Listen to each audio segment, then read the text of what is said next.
Yeah, Prophet Marshall Occurrence. So yeah, this video is gonna be about crashing the party, man. We won't take no days off. We won't get no enemies days off. So we curse Day Valentine's Day. We curse all the love day in America. We curse all of that here in America. Yeah. Listen, man. I'm finna start talking about spiritual strategy, man. That's gonna sound real hardcore to a lot of weak Christians and docile Christians. It's gonna sound real hardcore, but if you look in the Bible, the curses that people got from God's kingdom was hardcore. I mean, if you look at those children that got cursed by the prophet Elijah, that is hardcore. You know what I'm saying? So like, in essence, the misfortunes that come to these people is going to be harsh. You look at the book of Revelation, harsh. You look at all the curses that came to people that played with God's people, harsh. Okay, so I'm that's what I'm talking about is these harsh misfortunes that's going to come. And if you are a religious person, just a church going person, and you're not really in this spiritual war, because there are a lot of church people that are not in the spiritual war with us, not all of them. And they just go back and forth to church, and they just choose to be part of a love cult where they just love on everybody, just love on people that mistreat God's people, just love on the gay government and love on the lesbian gay government. We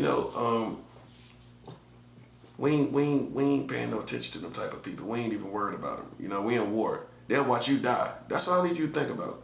All those so-called loving religious people, you know what they'll do concerning your situation? They'll sit back and watch you die. Do you realize that? They'll sit back and watch you die and step over you and say, we're going to evangelize the Americans. But they'll step over God's people and let you die, and like they're junkie for winning souls. Like junkies for souls. You're supposed to be a junkie for souls, buddy, because you put God's household first. Oh yeah, hold up. I guess because you were so busy trying to win souls, you forgot that you got to put God's household first. Listen, that's scripturally backed without even looking for the scriptures. It's in there. It's in the Bible. We come first. Which means what happens to us is considered first by God. What happens to us in America is considered first. You got your priorities out of whack, buddy. It don't matter about people that don't serve God, don't come before us. When it comes down to right and wrong and what's being done and what's going to be done, we come first. We get prioritized first, buddy. God ain't gonna listen. You would do this because you're a junkie for souls. God is not gonna put souls before His kingdom.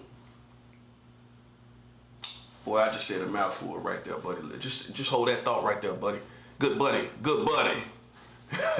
Sound like a nickname for a little kid in the 50s, right? Good buddy. Hey, that's a nickname for a little kid in the 50s. Little buddy. Little buddy. Good buddy. Good buddy. That's it. Good buddy. You good buddy, ain't you? Hey, good buddy. That's a little nickname for a kid from the 50s, ain't it? Good buddy. Good buddy shoe shines. He a shoe shiner. Good buddy. Good buddy. Come here, little good buddy. Good buddy. Good buddy. You good buddy, ain't you? You good buddy. You good buddy.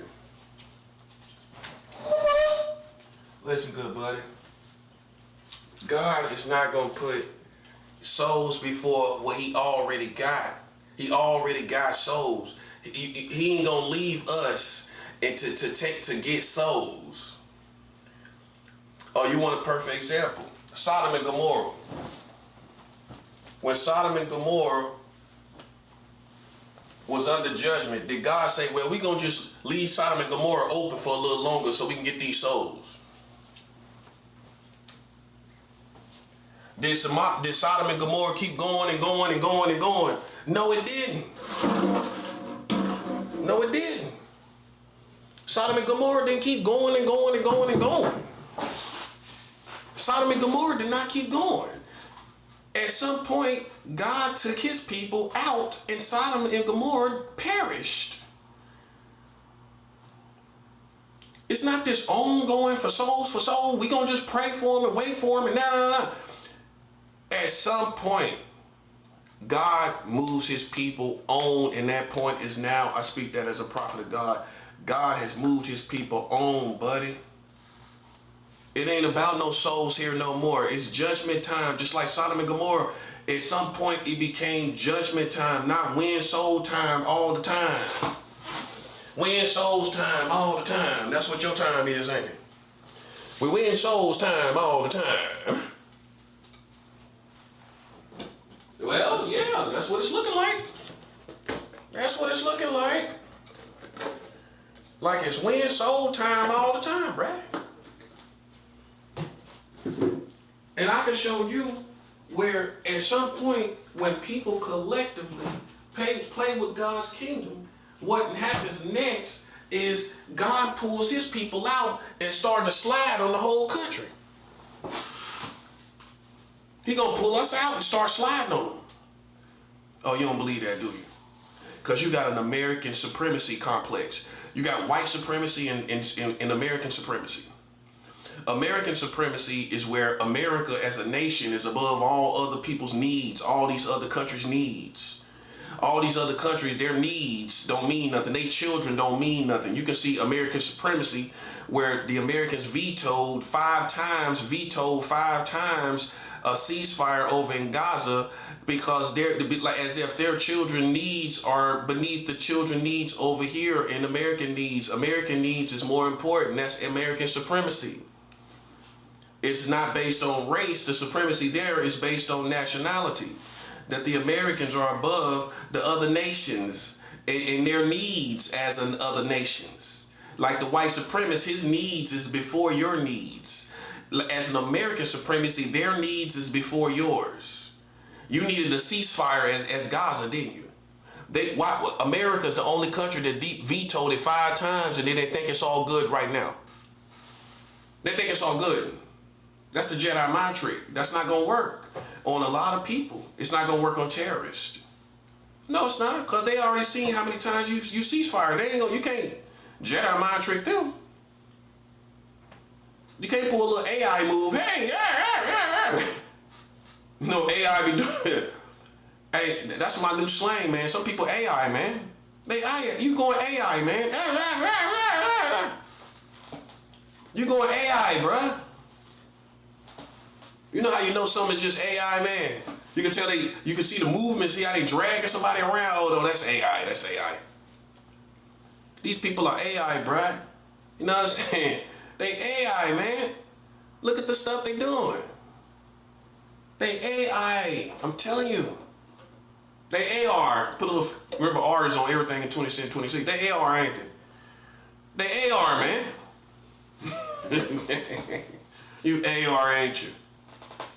You AR. Hey, man. Hey, man, let me tell you something, man. Let me tell you something. While you being AR, we're not playing any games. Okay? There's no games being played. Yeah, I'm funny. Yeah, but the Joker was funny too. The Joker on Batman was funny too. He was funny too, wasn't he? He's funny too, isn't he? That's how you need to look at it.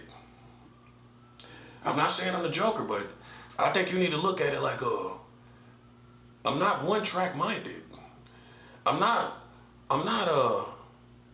one-dimensional. Let's put it like that.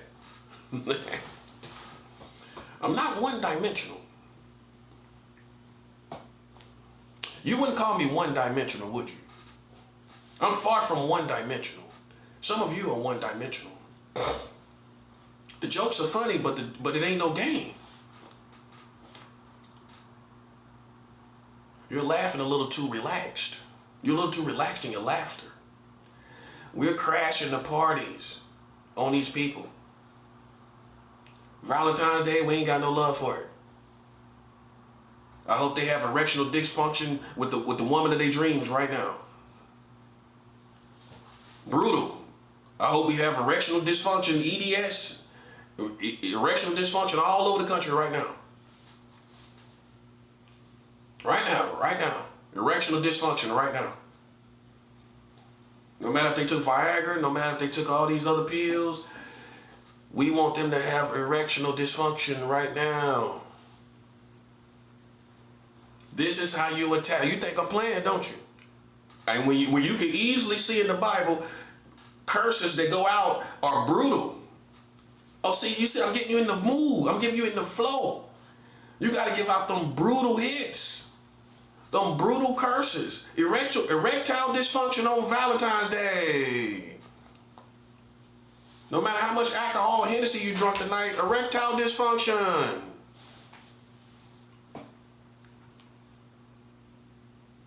Okay?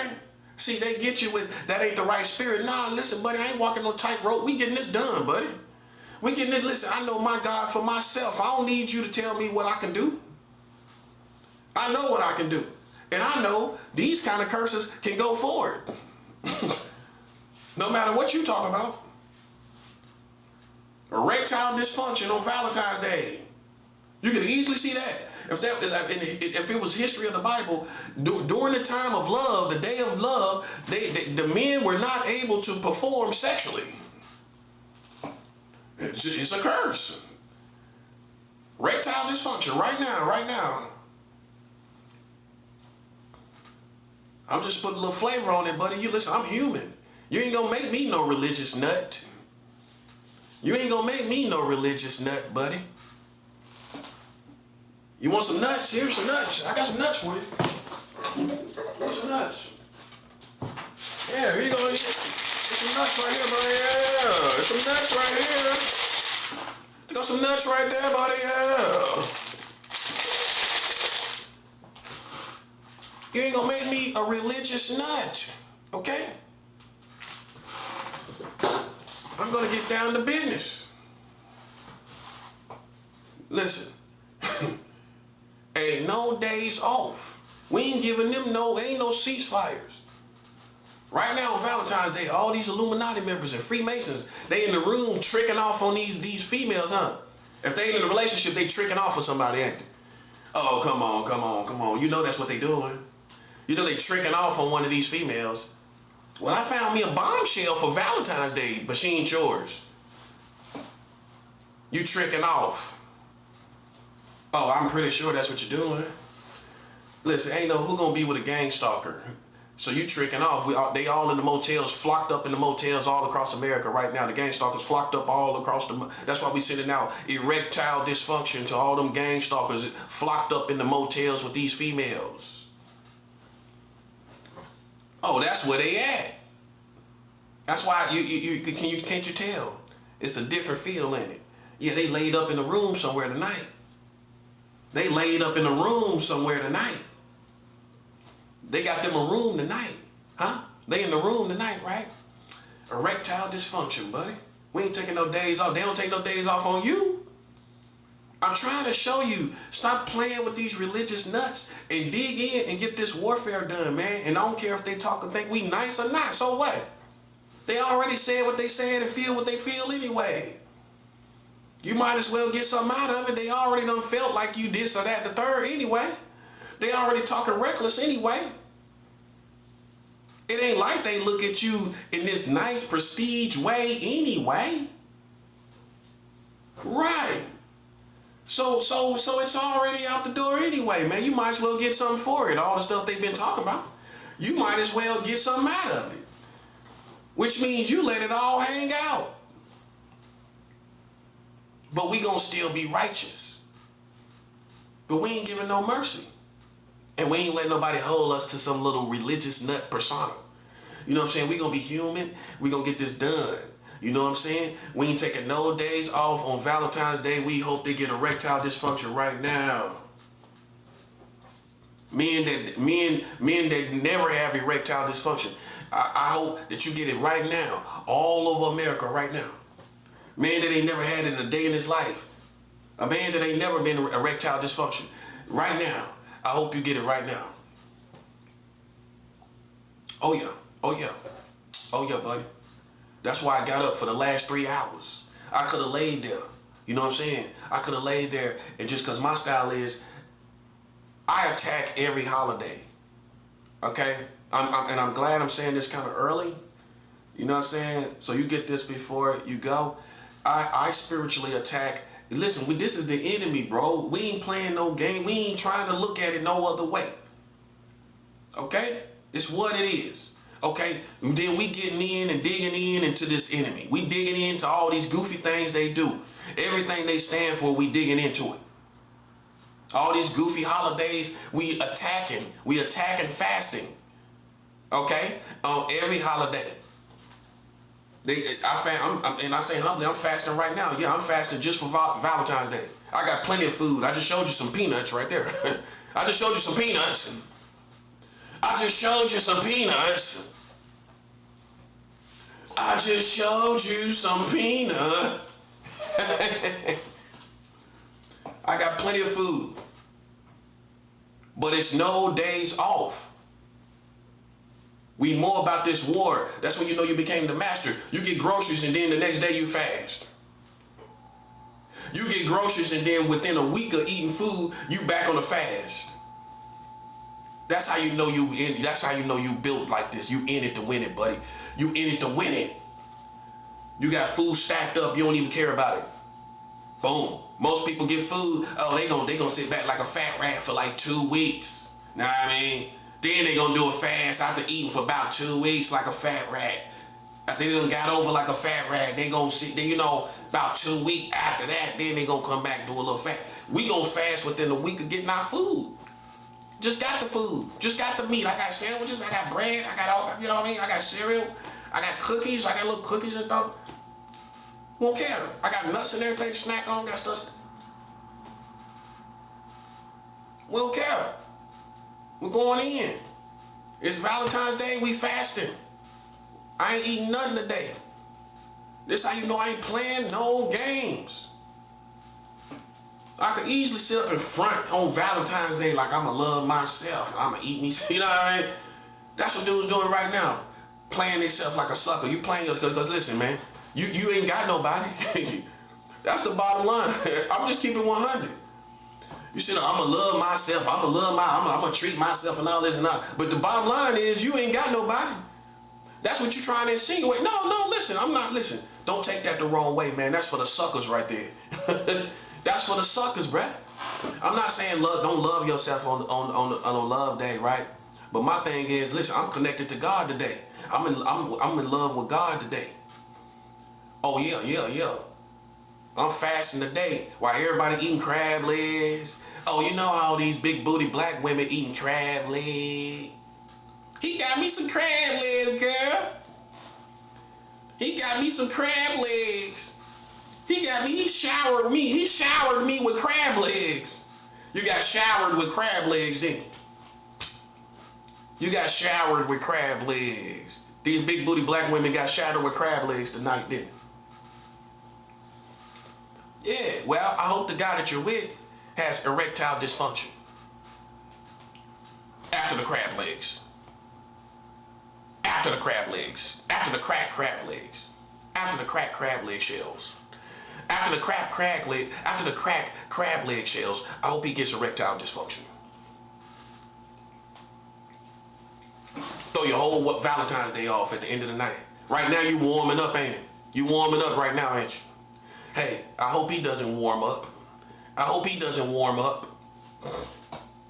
No, this is how you do it, buddy. Because they ain't playing no games with us. On Christmas, they attack. Did they not? Did you not get attacked for Christmas? Oh, you didn't notice? You didn't notice you getting attacked for Christmas? I went ahead and went on me a fast for Christmas. Man, I ain't playing no games, bruh. Why play? I went on me a fast for Christmas. Oh, it looked like I was being attacked. Hey, listen. Oh, listen, most Christians gonna treat themselves on Christmas, huh? Oh, that's your day. It's almost like it's their birthday, ain't it? It's almost like it's their birthday. They gonna go treat themselves. Oh, I went on a fast. Yeah, I went on a fast for Christmas. In fact, I fasted for 7 days after Christmas. Didn't come off to the first. That's why this year is ours. Oh, because I brought it in fasted on the 7-day fast. That's 7 hours. Yeah. I came off January 1st. That was a 7-day fast after Christmas. On Christmas, it started for Christmas and went to January 1st. So while everybody was dropping the ball and New Year's Eve, I was fasting. Deep in the fast. This is what my point is. There's no days off, bro. And you need to start being built like that. Yeah, you need to be built like it's no days off. We ain't taking no days off. Which means for me, I'm gonna tell you what I do. I fast every holiday. Almost every holiday. It's just method for me now. And I fast that they have misfortune. I fast that my enemy has misfortune on this holiday. While they relaxed and trying to chill up in the room like a fat rat, we fasting. We ain't hating, we fasting. It's wartime. We ain't taking no days off. We ain't giving them no days off. They don't give us none off. That's real. They'll try to take your birthday. They'll try to attack your holidays and everything. They watching to do that as the gang stalkers. Oh, pay attention to how the holidays went. How did your holidays go? How did all these little holidays go? It was always some little weird stuff going on, wasn't it? See, that's what I'm talking about, buddy. They pay attention. Like for Halloween, I don't celebrate Halloween, but they try to do some little stuff where they turned off the power and all of this little corny stuff. Yeah, like I'm stupid. What's the odds that the power goes out in a building that's already against you? They already working against you in the building, right? So what's the odds that the power just happened to go out on Halloween? How much cornier can you be? Well, you thought I was supposed to get scared. Oh, I was supposed to be scared, wasn't it? Then they had a little note next door, and on the other note, with a glued down with black glue in the bathroom across the hall, where we got freedom to use all the different places, right? So then, with this Halloween situation, I'm showing you how they attack us, right, on holidays, right? These gang stalkers and Freemasons and secret society people, they're outranked. We understand everything they're doing. Okay, so on Halloween, the power went off, and then they had a little note, just like some kids, right? Had a little note next door in the bathroom next door. In the other bathroom, there's a whole floor, right? And I can go to each bathroom, or sometimes they just switch you over to another room, but it's all gang stalking Jedi mind trick. But they tried to get me to go over to the other room, and I almost did, right? So when I'm in the other bathroom, they only wanted me to go over there to read the letter that they had glued down for Halloween in the other bathroom across the hall. So I go over there, and this letter is talking about this dude being sexually abused or something. So they glued it down. How a letter get glued down with black glue? But you clean the bathroom, but there's a letter glued down with black glue. Black glue, right? Man, come on, bro. Listen, that's the games they play. I don't forget nothing, bro. Thanksgiving, the microwave was shut down on my floor. Okay, so that's the attack. The food on Thanksgiving. See the pattern? See the pattern? See the corny pattern? Yeah. Yeah, then Thanksgiving, something happened to a family member, and they was rushed to the hospital. And that was to affect my Christmas. Okay, so I see you. So see, the 3 last months we see what they do, right? So then for Valentine's Day, I'm sure these homosexuals and lesbians and all of them are all flocked up in the rooms today. This day, lust day. This is lust day, not love day. That's 7 hours. It's lust day for them, right? Okay, so we hope erectile dysfunction on the American citizens. Okay? We hope that the whole sex acts go wrong. Something go wrong with the sex acts right now. Right now. We hope that the sex acts go wrong. We hope that what was meant to happen don't happen exactly like it was supposed to. That the vibe be thrown off. That the whole energy be thrown off between them and the person they with tonight. This is how you do it. You give no mercy. They think they savages. I'm going to show you what a savage is, buddy. And you know what energy I'm talking about. Listen, you think you're tough. Listen, I'm going to show you what tough is, buddy. We're going to give you erectile dysfunction on Valentine's Day. On Valentine's night. Out of all nights when you need to get it up, you ain't going to be able to get it up. No matter what you do. Because it's a spiritual thing. You ain't going to be able to get it up. You're going to be embarrassed laying up in the bed, making excuses. Making excuses why you can't get it up. You're going to spend the rest of the night drinking, making excuses.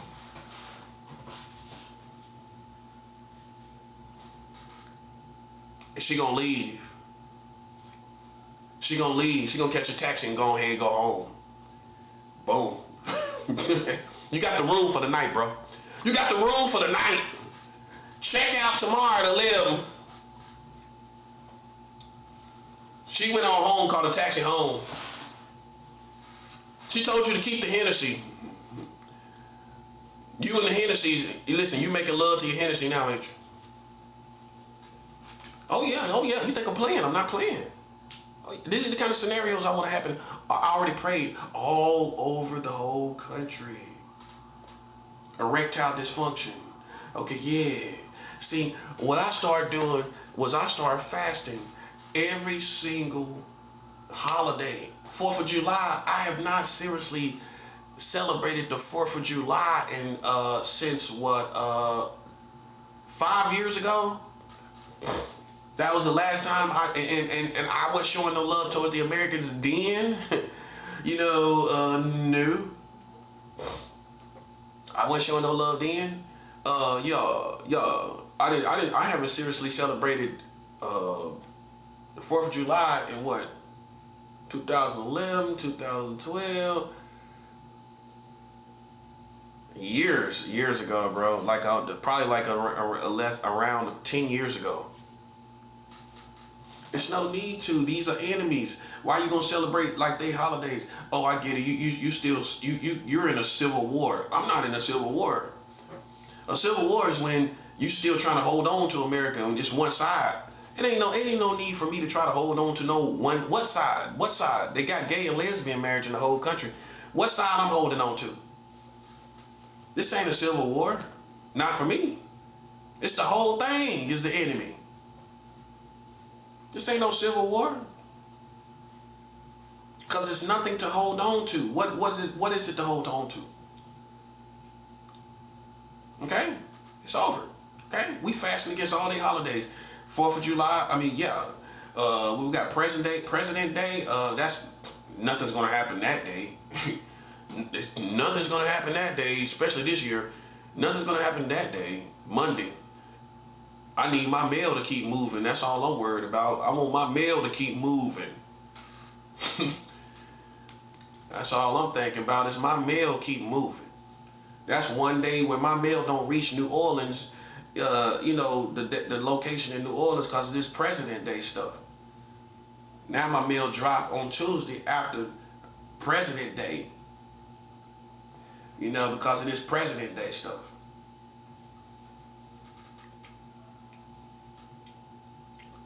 I fast every holiday, bruh. Most of them. I fast Thanksgiving. I done fasted on Thanksgiving. I done fasted on... This probably ain't the first Valentine's Day I fasted. I gotta go back. I gotta check the records.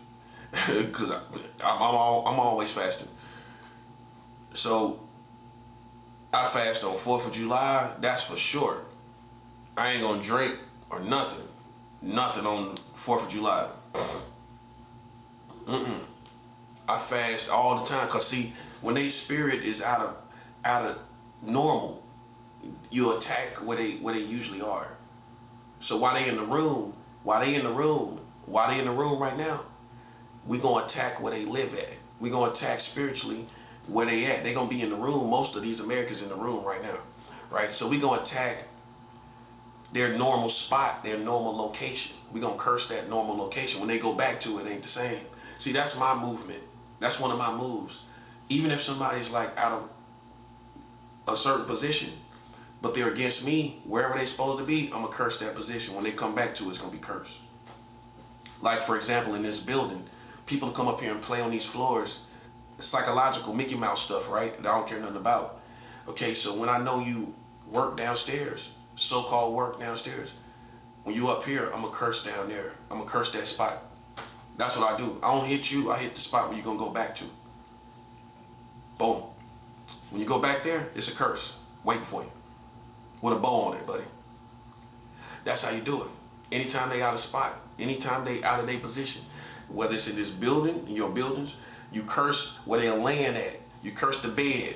You curse the bed they lay on because they deserve it. You know why it's going to stick? It makes sense, right?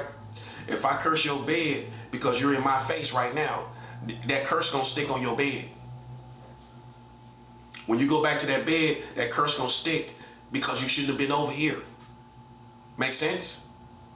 You shouldn't have been over here playing with me. So anytime somebody play around my door or around my building, I don't curse you directly. I curse your rest. I curse your bed. And I guarantee you that's going to stick. You ain't going to have no peace. You ain't going to have no peace on your bed. You ain't going to have no peace where you sleep at. You ain't going to have no peace at your house. If you're here in this building and you live somewhere else, when you go back to your house, you ain't going to have no peace.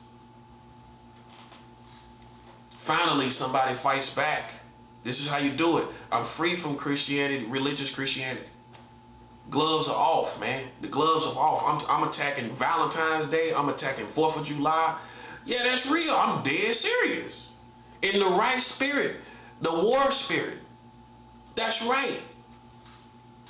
You attack your enemy when they're vulnerable. So then you have to study war and understand war. Okay?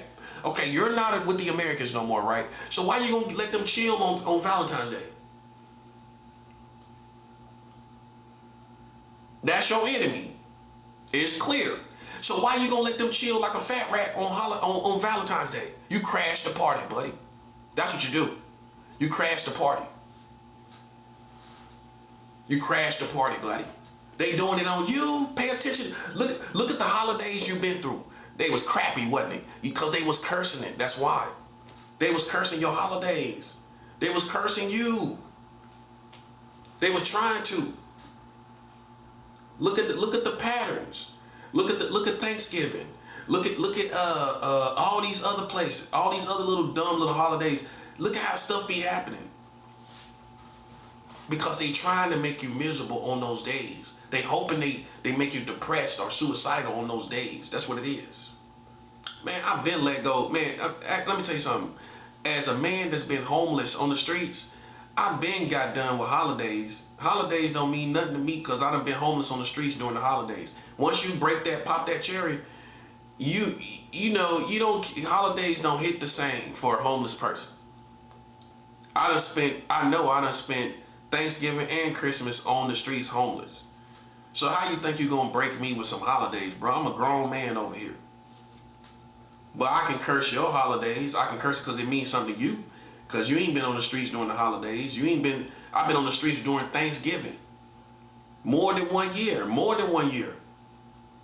Once you grow in that area like that and you outgrow holidays and what it is and having family around and you don't have family, some people have family every single year. They're not gonna be able to function in the future, bro. Like me, I done been without family so many years. I mean, I'm talking about like 10, 15 years ago, stuff like that. Like, cause I live out of town. I never stayed in my hometown too much since I've been a grown man. I ain't never really stayed in my hometown seriously. Like Charlotte, no, not seriously. Charlotte is nothing, You can walk around Charlotte in like 4 hours. You know what I'm saying? Like Charlotte is you can walk around Charlotte in 4 hours. Ain't nothing to do there. Ain't nothing to do. I know that's how you feel. That's the same. Ain't nothing to do in Charlotte. You can run through Charlotte. If you're in the car, you can run through Charlotte in a couple hours. And and it's nothing to it. Charlotte is one-dimensional. As far as their infrastructure. Charlotte is one-dimensional. You come to New York, there's different worlds and different places and different nooks and crannies and different subcultures and everything. Charlotte will never have a city with subcultures and everything like that. It's one-dimensional. So I always left once I seen other cities and I understood the difference, like I never seriously ever wanted to live there again. So I've been used to being away from family for over 10 years and stuff like that. 20, probably even 20 years, man. You know what I mean? So it don't bother me. My point is, it don't bother me to be alone on the holidays. I don't get no holiday blues. That's been gone. That's been gone, bruh.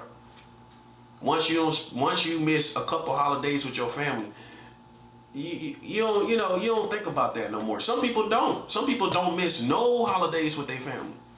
Grown men, they working. I ain't saying they, something wrong with them, but they just don't miss no holidays with their family. They always make holidays with their family, and some people don't. And once you don't, it don't really mean that much to you anyway, because it's not the same thing that you experienced when you was a child. You grow up and you start doing your own little thing, and you just make it through the holidays the best way you can as a grown man or a grown woman.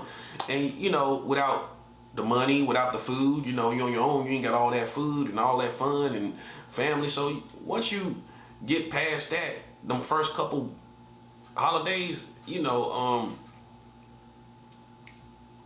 really care about it like that. I really don't. It don't mean nothing to me no more. It don't really mean nothing to me. I still leave room to acknowledge Jesus on Christmas, even though I know the Catholics started Christmas. I know. But Jesus is our master. And how dare anybody else act like, they gonna celebrate Jesus and we not. You know what I'm saying? So, but do I do rituals on Christmas? As long as I don't celebrate rituals of what these pagan holidays were or are, I don't celebrate rituals. I don't do any rituals. So how would I be celebrating any part of a pagan holiday when I don't do the rituals of a pagan holiday?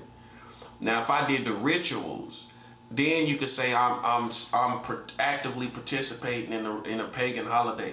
Some people are so smart, you're stupid. Because Christmas is not, it has took on, and Thanksgiving too, has taken on a whole different form than what the original origin of it was, right? Nobody celebrates the original Thanksgiving when they killed all the Native Americans. For black people, it just became a day of soul food, of eating with family and gathering with family. That we ain't mentioned nothing about no pilgrims and no Native Americans. No disrespect to the Native Americans. We ain't mentioned none of that. So it took on a whole different life, and it had a whole different life in itself for Thanksgiving for black people. That's all I know. I can't speak for anybody else.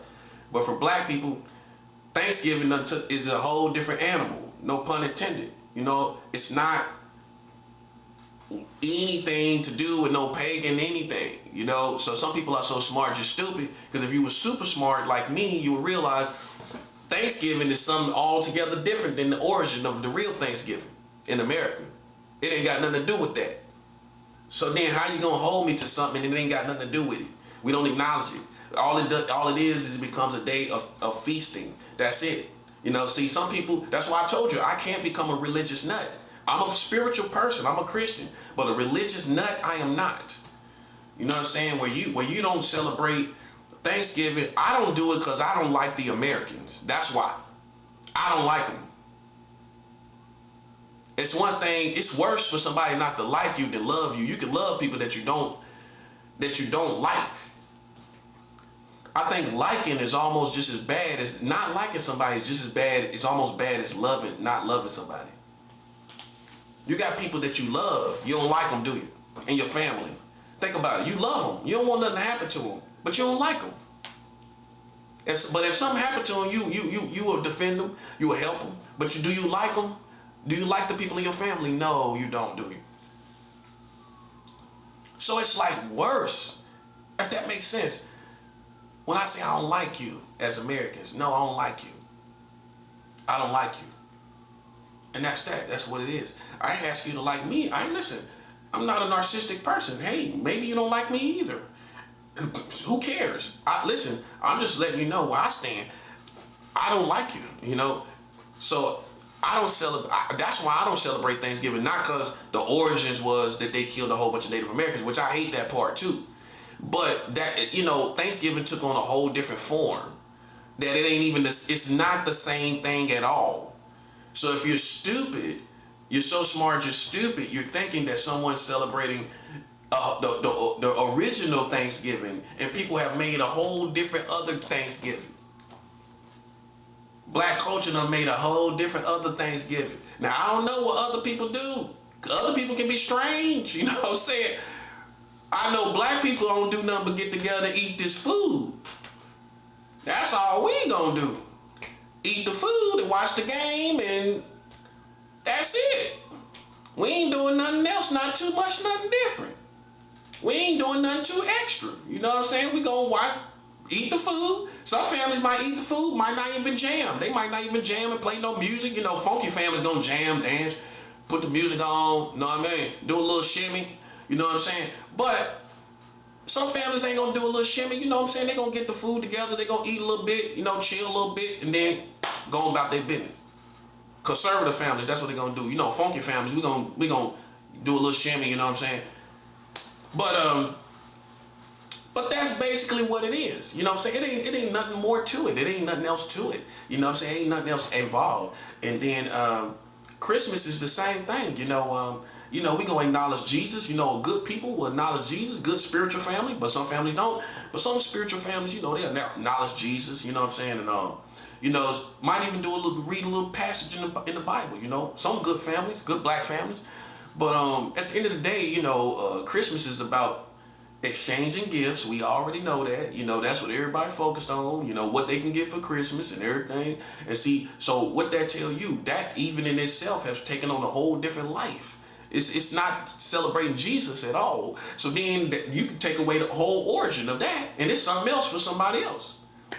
Christmas ain't Jesus oriented to most Americans. It's all about family getting together once again, but it's about the gifts and everything. So how is that the same thing? How is it a pagan holiday? It's a whole different. It's not the original Christmas anymore. These holidays are not the original Christmas or Thanksgiving or whatever. It's not the original thing. It's a whole different thing. People made spin-off religion. Spin-off holidays. That's what you're dealing with. You're dealing with spin-off holidays now in 2026. It's not, nobody ain't celebrating no, I understand all of that. I'm educated. I'm educated about the pagan holidays, but they don't apply. They're not applicable today. Now, if you did rituals that you found from the original pagan holiday of whatever, you know, and it was a tradition for you to go harm a couple people and do some harm to a couple people on Thanksgiving in tradition to the original Thanksgiving when they killed a whole bunch of people, then I would say you're practicing a pagan holiday. Because you make it your business on Thanksgiving to harm a couple people on Thanksgiving. And I mean, you know, it's probably some crazy people out there like that. But that would be practicing the pagan holiday, now wouldn't it? That would be in the tradition of that evil, right? You would be going along with that tradition. You know what I'm saying? So, you know, I mean, whatever you talk about it intelligently, please. You know, don't just state facts and things like that. You know, you might get me mixed up with them kind of folks. No. I'm going to speak the facts on what it is, you know what I'm saying? And I'm going to talk about it intelligently, but I'm not going to be held down to any kind of nut kind of mentality where, it's a pagan holiday, but I don't practice any paganism. I'm not a pagan, right? Okay, so I'm not a pagan. I don't practice any paganisms and rituals and any pagan rituals. So, you know, this to me, Thanksgiving done took on a whole different form. It's a whole different thing. It's a spin-off thing, holiday for black people. It's a whole soul holiday. Same thing with Christmas. It's the same thing. It ain't nothing ain't behind it except for Jesus, and that's it for us. That's it. You know what I'm saying? Now for these other folks, they may be stupid enough and crazy enough to dig up some rituals of what they used to do on Christmas or Thanksgiving, and they follow that in their life up to date. Now that's a pagan, you know what I'm saying? That's a pagan right there. But if I ain't going along with no rituals from the past, where's the energy behind the pagan holiday? There is no energy. The only energy is us getting together. How's that paganistic, if you will? Where's the evil behind it? If we just getting together with family. See, that's my logic. You know what I'm saying? I'm not so smart, I'm stupid, you know? Some people are. If I'm just getting together with family, where's the ritual? Where's the pagan energy, but sucker? Where's the pagan energy? Where's the pagan energy? Okay? You have to talk to a nerd. They nerds. You have to talk to a nerd like that. Where's the pagan energy, sucker? We just getting together, doing a little shimmy. That's all we're doing. It's not ignorance. There's no energy there. There's no pagan energy. I'm telling you as a prophet, there's nothing, no one's in the energy of pagan rituals or energy. So where's the energy, sucker? No one's doing pagan rituals. No one's doing pagan things. So where is it? You tell me where it's at. It's not there. It's done took on, these holidays took on a whole different form literally in America. That's what makes it unique. Those holidays do not even represent what we actually do celebrate. Now, you do go to some countries and they do hold into memory the original observance of that holiday and what it consists of. Now, here we made holidays within holidays. We made whole different holidays, especially black people. We ain't know nothing about what the original thing was about Thanksgiving. All we did was use Thanksgiving as a means to get together and eat with our family. We use it as an opportunity to get together with our family at the end of the year. And so that's how many people justify it too. After the end of the year, you get together with your family, you refresh for a new year. Look at it that way. Now you're refreshed for a whole new year. That's how it used to be. After you done worked hard from January to all the way to Thanksgiving, now you can get together with family. Now you're refreshed. You get Christmas, you get gifts, you got love, you refresh, you bring in a new year, yay! You're ready to do it again. And that's what everybody do every year. They refresh themselves with the holidays. That's what, think about it, that's the best thing to do. You done been through hell all year, you get with the holiday, you get with your family, and refresh yourself and get ready for a new year to do it all over again. See, some people just don't have that understanding, man. You know, they're not as smart as they think they are.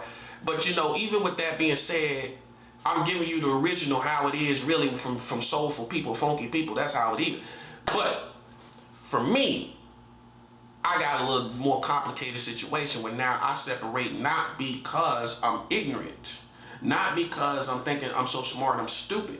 These people play with my likeness. They play with my credibility, my life, my my persona, my character, my morals. You know what I'm saying? And how would I celebrate them?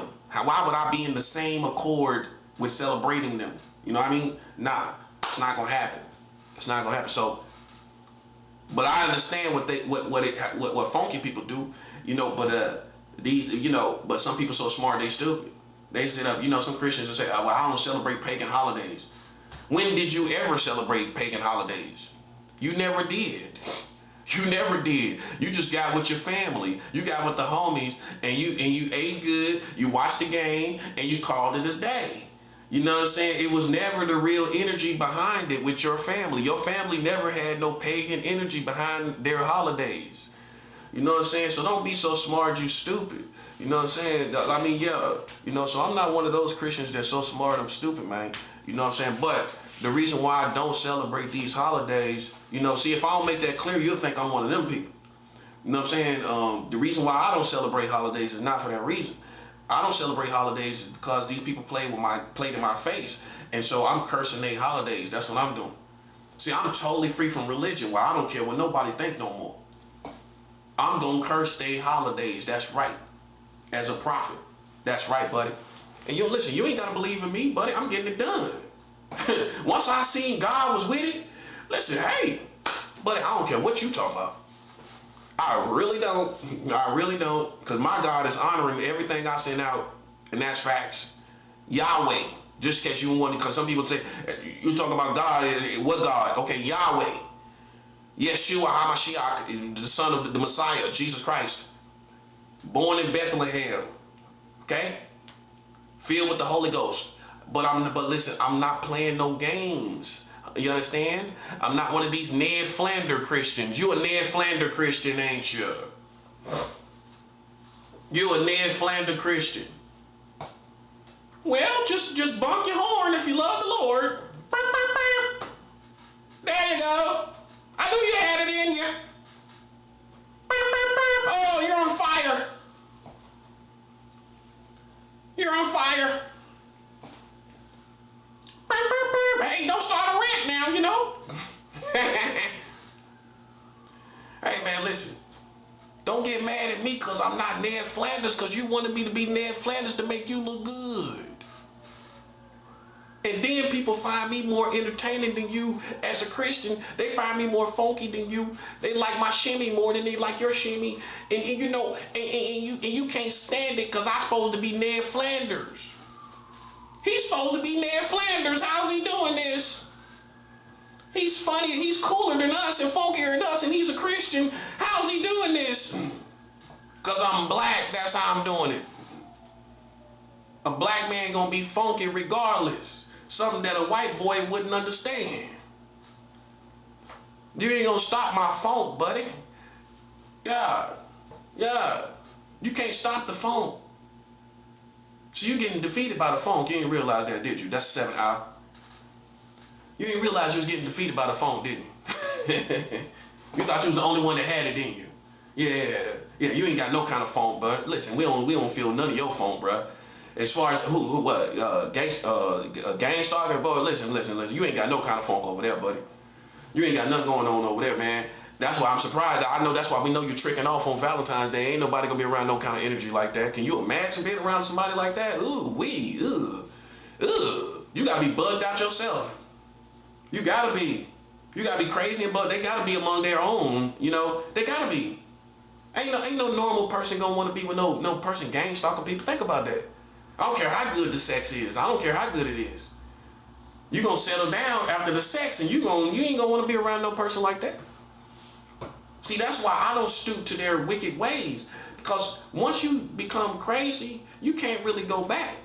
You can't go back and say, "Oh, I'm gonna be normal." I've been crazy all week, but hey, I'm here. Now I'm in the place. I'm in the place to be. Like, really? We just seen you out there gang stalking. Boy, you crazy.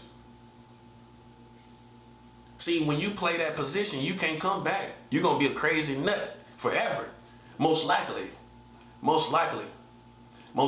going to be a crazy nut, bro. You know what I'm saying? Listen, bro. I ain't caring nothing about you being converted. I promise you I'm not. That's what separates me. Because, listen, I seen how you played games for way too long for me to care about your conversion. Now, you go talk to these other Christians, and they'll pray for you, and they'll find some kind of cool way of thinking about you being a Christian. And you know, from being a gang stalker. I'm not infatuated with you being a Christian. You know what I'm saying? I'm being real. I'm on my mission for God to bring judgment on you for the games that you've played with God's community. Okay? I'm not here like one of these other people trying to get you to come to Jesus. No, I'm not. And I'm not. I want Jesus to be on our side against you. You see what I'm saying? Yes, sir. That's what we talking about. Keeping you right on over there as you are. Listen. You stay on over there as you are, buddy. Judgment coming. That's how it is. See, you trying to play on people's heart and emotions and moods in war, man. People are hardened, man. They hardened. They're hardened. They're cold. They're hardened, and you know, it rubs people the wrong way to even try to talk about love and emotions and all of these feelings and moods. We don't care nothing about that. That ain't no need to even talk about it. It's irrelevant. You should have been talking about that. You should have talked about that years ago. We ain't talk about no love and emotions and forgiveness and all of this. No, we ain't talking about none of that. You want to play. You the type of person that play in the field, and then you ain't really built for it. And then when it turn up, right now you talking about love and going to the cookout and being a loving person and all of this stuff. That's the, you know. I'm gonna tell you why you like that, because black people ain't built to be doing the stuff you're doing. Black people ain't built like that. Black people gonna be in these holidays, doing the shimmy, doing what they do, going to the cookouts. Them the kind of people black people are in this country. You joined the secret society, and then you still kind of like them, but you thought you can come over here and be crazy. But then when it turned up, you tried to be like black people was again. You try to be like that again, like how black people are. You love going to the cookout, trying to show love to everybody. See, you try to play both parts. I know. This is how they got caught up. This is how they got caught up. You try to play both parts and you can't do it, bro. You did what black people don't do. We don't do this. We don't play the games you play.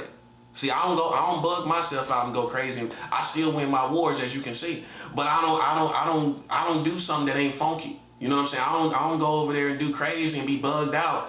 You know what I'm saying? Like these white folks and doing these psychotic stuff and playing and it look like you suffer from psychosis. You can't be crazy and then be normal at the same time. You notice that? You notice you didn't never remain normal. You just got quiet, didn't you? Hey, you quiet around the family, ain't you? Cause you bugged out now. You in bugged out land. You in bugged out land, bruh. So now when you go around the family, you quiet. You know why you quiet? Because you can't be normal no more. You can't do crazy stuff and be normal. That's why I don't play with it. If you wonder why I don't play with that, because you can't bounce back. You can't be crazy and then be normal. How? You've been crazy all week, all year, all month.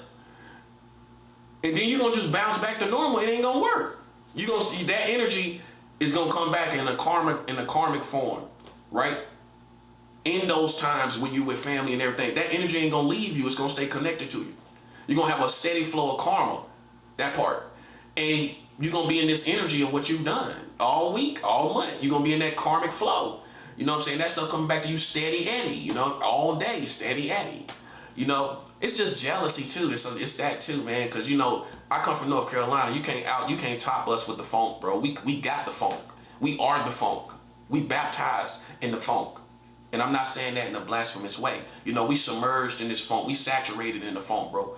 You know what I'm saying? You ain't no way in the world you're going to be blacker than us, man. You tripping. You done lost your mind. You can learn all that street stuff, but you ain't got the funk. And that's how we know. Boom. Listen, buddy. Anybody with the funk ain't going to be no gang stalker. Ain't no black man going to be not for no, I don't care how much money it is. We don't care how much money, we don't care how much money it is. It don't matter how much money it is. I ain't losing my funk for money, buddy. You know what I'm saying? Funk is your soul, buddy. If you don't know what it is, your blackness. I don't lose my blackness for no money. You ain't gonna ever find me doing nothing that you do. Cause you can't come back from it. You can't act normal after doing stuff that you do. No. You ain't got no funk no more. That's why they walk around bugged out. You can tell. Their energy try to act like it's street energy. It ain't that either. It ain't that type of funk either. But see, it's kind of easier to hide behind that because all the stuff, how crazy people are out in the streets. How crazy people are out in the streets. It's easy to hide behind and act like you got this psychosis, like you got this funk, like this street funk, but really you just a psychotic person. You suffer from psychosis. You know, so you can easily sit back like you thugs, you know, but then when we pull up, and we play that position, what they gonna do? Nothing. Now you're gonna see a psychosis because they can't play that street position when I pull up. If I come out that door right now, they can't play a street position. And so so we don't let them act like that. That's psychosis. You know what I'm saying? That's mental sickness. That's bipolar. They both, half of them bipolar. Like I told you, half of these thugs, so-called thugs in the streets is bipolar. They ain't no real niggas. They ain't no real, I've been around killers. I know what killers are, bro. You're not a killer. So what are you? You a person that suffer from psychosis, and you think you insinuate more than what you really are. You insinuate that you a killer. You ain't no killer. You ain't no street nigga. But you insinuating all of that. You a person that's bipolar, bro. You a person that's got psychosis issues, and that's it. And it goes no further than that. You ain't got no pull up in you, bro.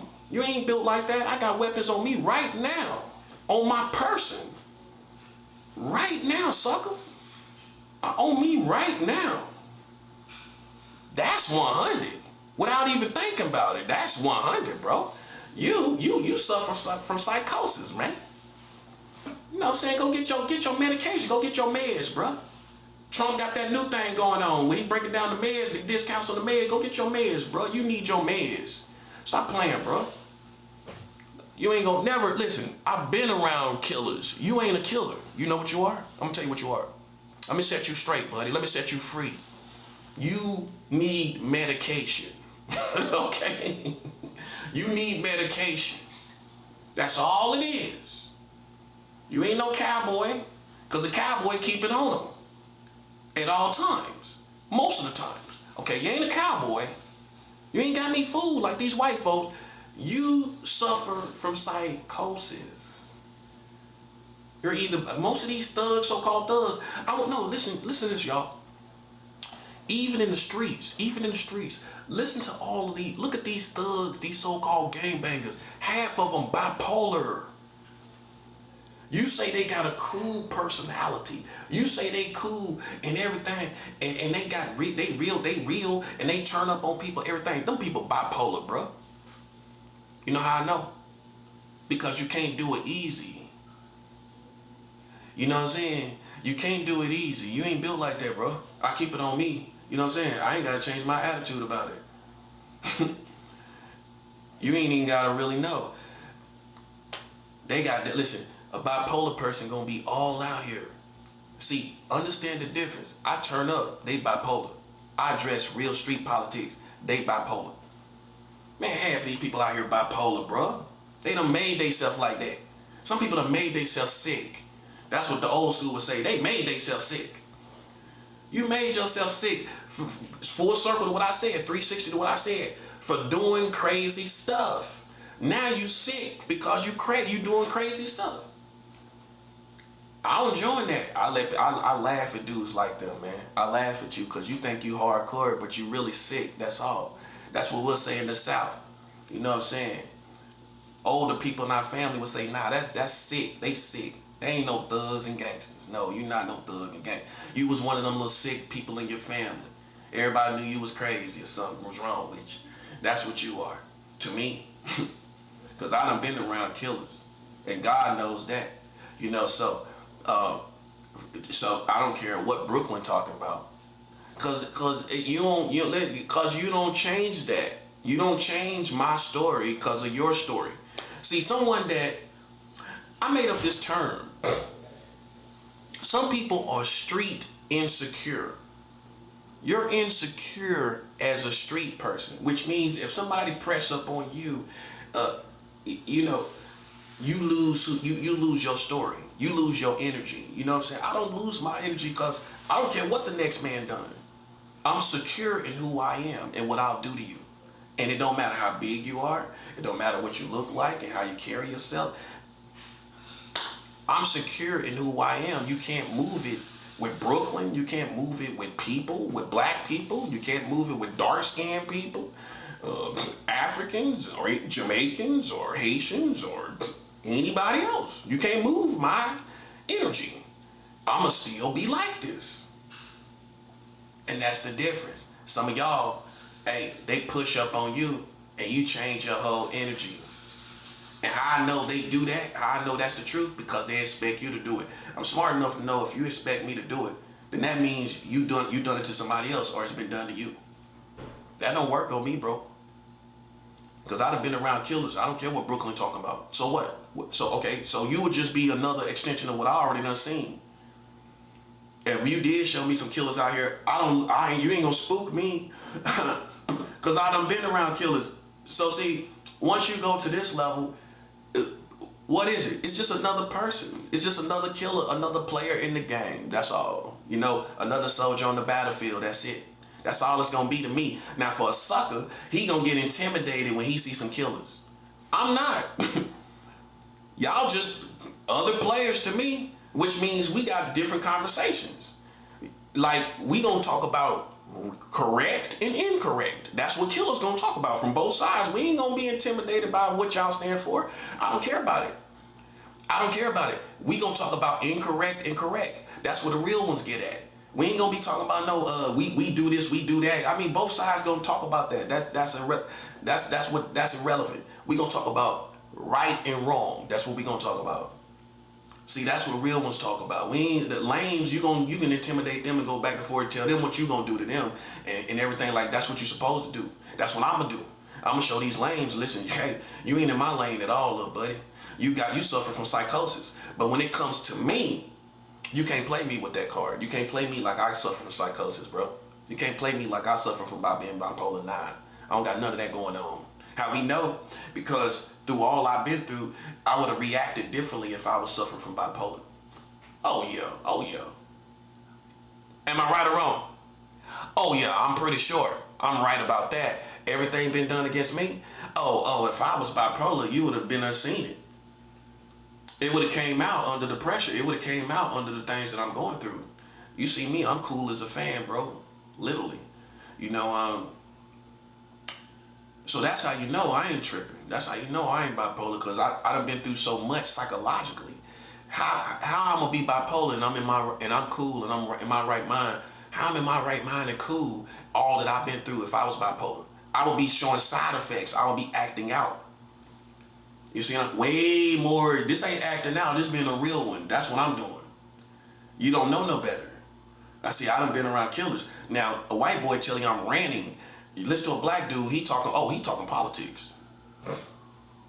He talking street politics. He ain't ranting. He ain't raving. He ain't ranting. That's what black people do.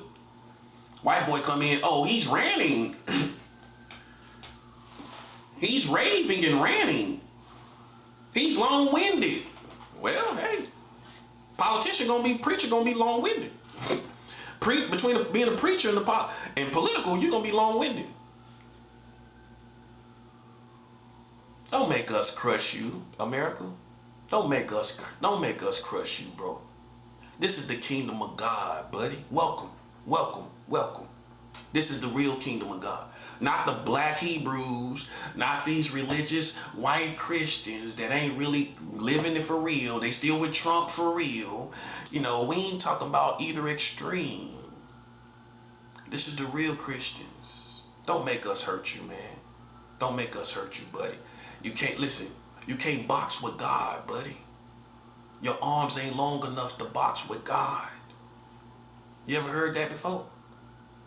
You can't box with God, buddy.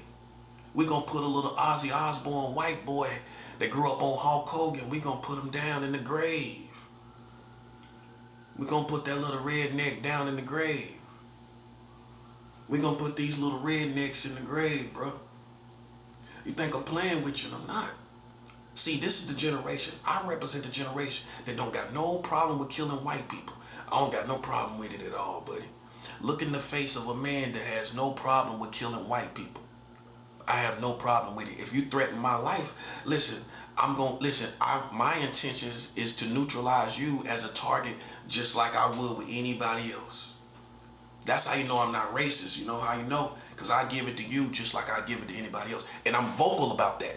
It's one thing to say, oh, okay, I would. You know what I'm saying? But you ain't really never said it. You got some of these street people ain't never said, oh yeah, I killed me one of these white folks just like I killed somebody else.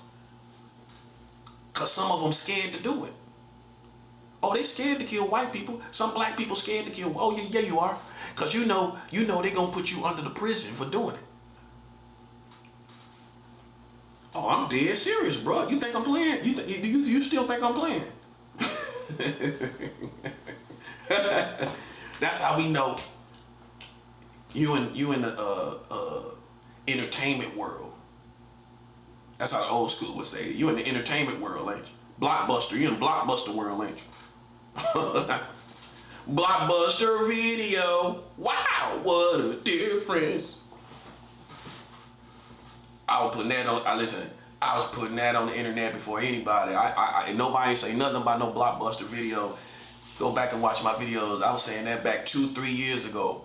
Wow, what a difference. Blockbuster. That was the video. That was the commercial. If you grew up in my era, man, you know what I'm saying? Like, these white folks, man, let me tell you something. You can't fade me, bro. You can't fade me at all.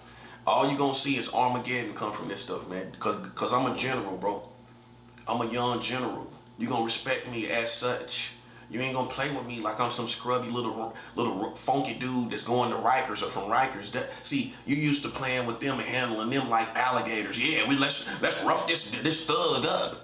You know, you get off on it. You know what I'm saying? This person got a credibility. You know what I'm saying? A reputation. You know what I'm saying? You rough them up a little bit. You feel like you align yourself with that reputation or that toughness. But see, that don't apply here. You can't do that to me. You can't rough me up to align yourself with my level of toughness. Yeah. I said it just right, right? That's how it needed to be said. You can't align yourself with my toughness like you do these other thugs and gangsters and rough them up and everything and throw them around. You know what I'm saying? Give them bad charges and play with them and everything. You can't play with me like that. You can't align yourself with my toughness. You don't feel as tough as me, do you? I guarantee you don't. If you're real with yourself, you don't feel tough as me. Because I done packed everything you done. I done weathered it. STD, we gave y'all COVID. Now, if you gave me an STD after COVID, then you could say, God didn't have nothing to do with it. You got COVID after the prophet got an STD. It was for you 3 months later. It's one thing to get diagnosed and then something happened 10 years later. It's one thing for the prophet to get diagnosed and then 3 months later y'all get COVID-19. That's 7 out. Oh yeah. God was right on the job, because before I could even get depressed or have anxiety or even think about the world of HIV, before that could even happen, God responded with COVID. COVID. Oh, you didn't realize COVID was from God, did you? Because you listened to Trump, didn't you? You listened to Trump, didn't you? His real name is Drump. D-R-U-M-P-F-T. Drump. Oh, you didn't know his real name? Trump, that ain't his real name. Go look up Trump's last real name. D-R-U-M-P-F-T.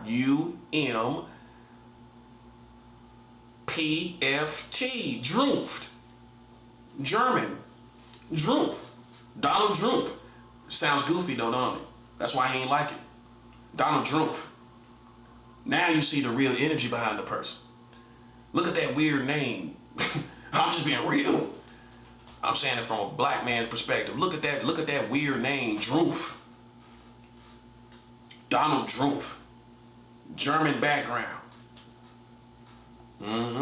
Telling me he don't think about Nazis and think about German stuff like that. Yo, come on, man. Come on, Sean, man. Come on, you should know better, buddy. Listen, man. Trump, that's his last name. Oh, you thought Trump was his real last name? It's like one of the movies. If that's your real name. If that's your real name. And it isn't. Trump ain't his real name. Trump is his real last name. D-R-U-M-P-F.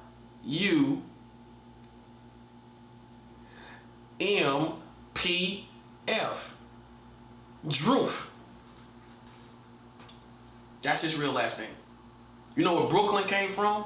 Brooklyn. That's a Danish name from the Danish people. That's from Europeans. Brooklyn. It was spelled B-R-U-E-K-L-K-Y-L.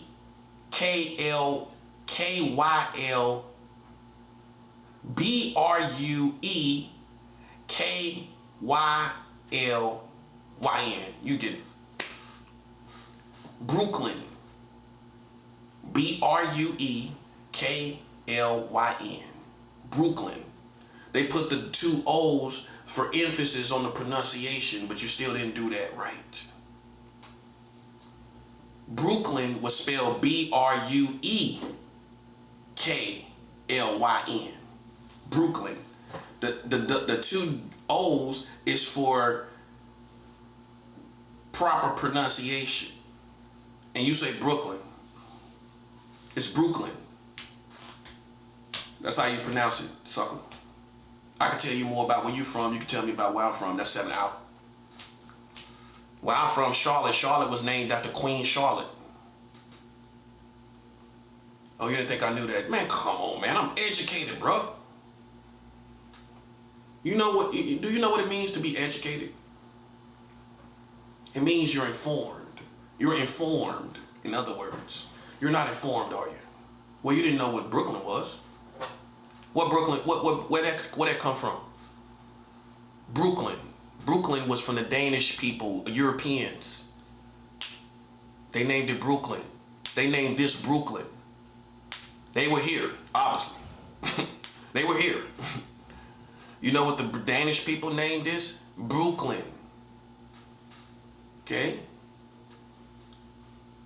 You're not as educated. Harlem. Harlem is a Danish word. Harlem was spelled H-A-A-R-L-E-M. Harlem. It was two A's in Harlem. They took away one of the A's and it looked more English. Harlem came from the Danish people too. You didn't know this, did you? Just admit it. Just admit it. You didn't know. I did. I do. I walk around knowing more than you. Blockbuster Video.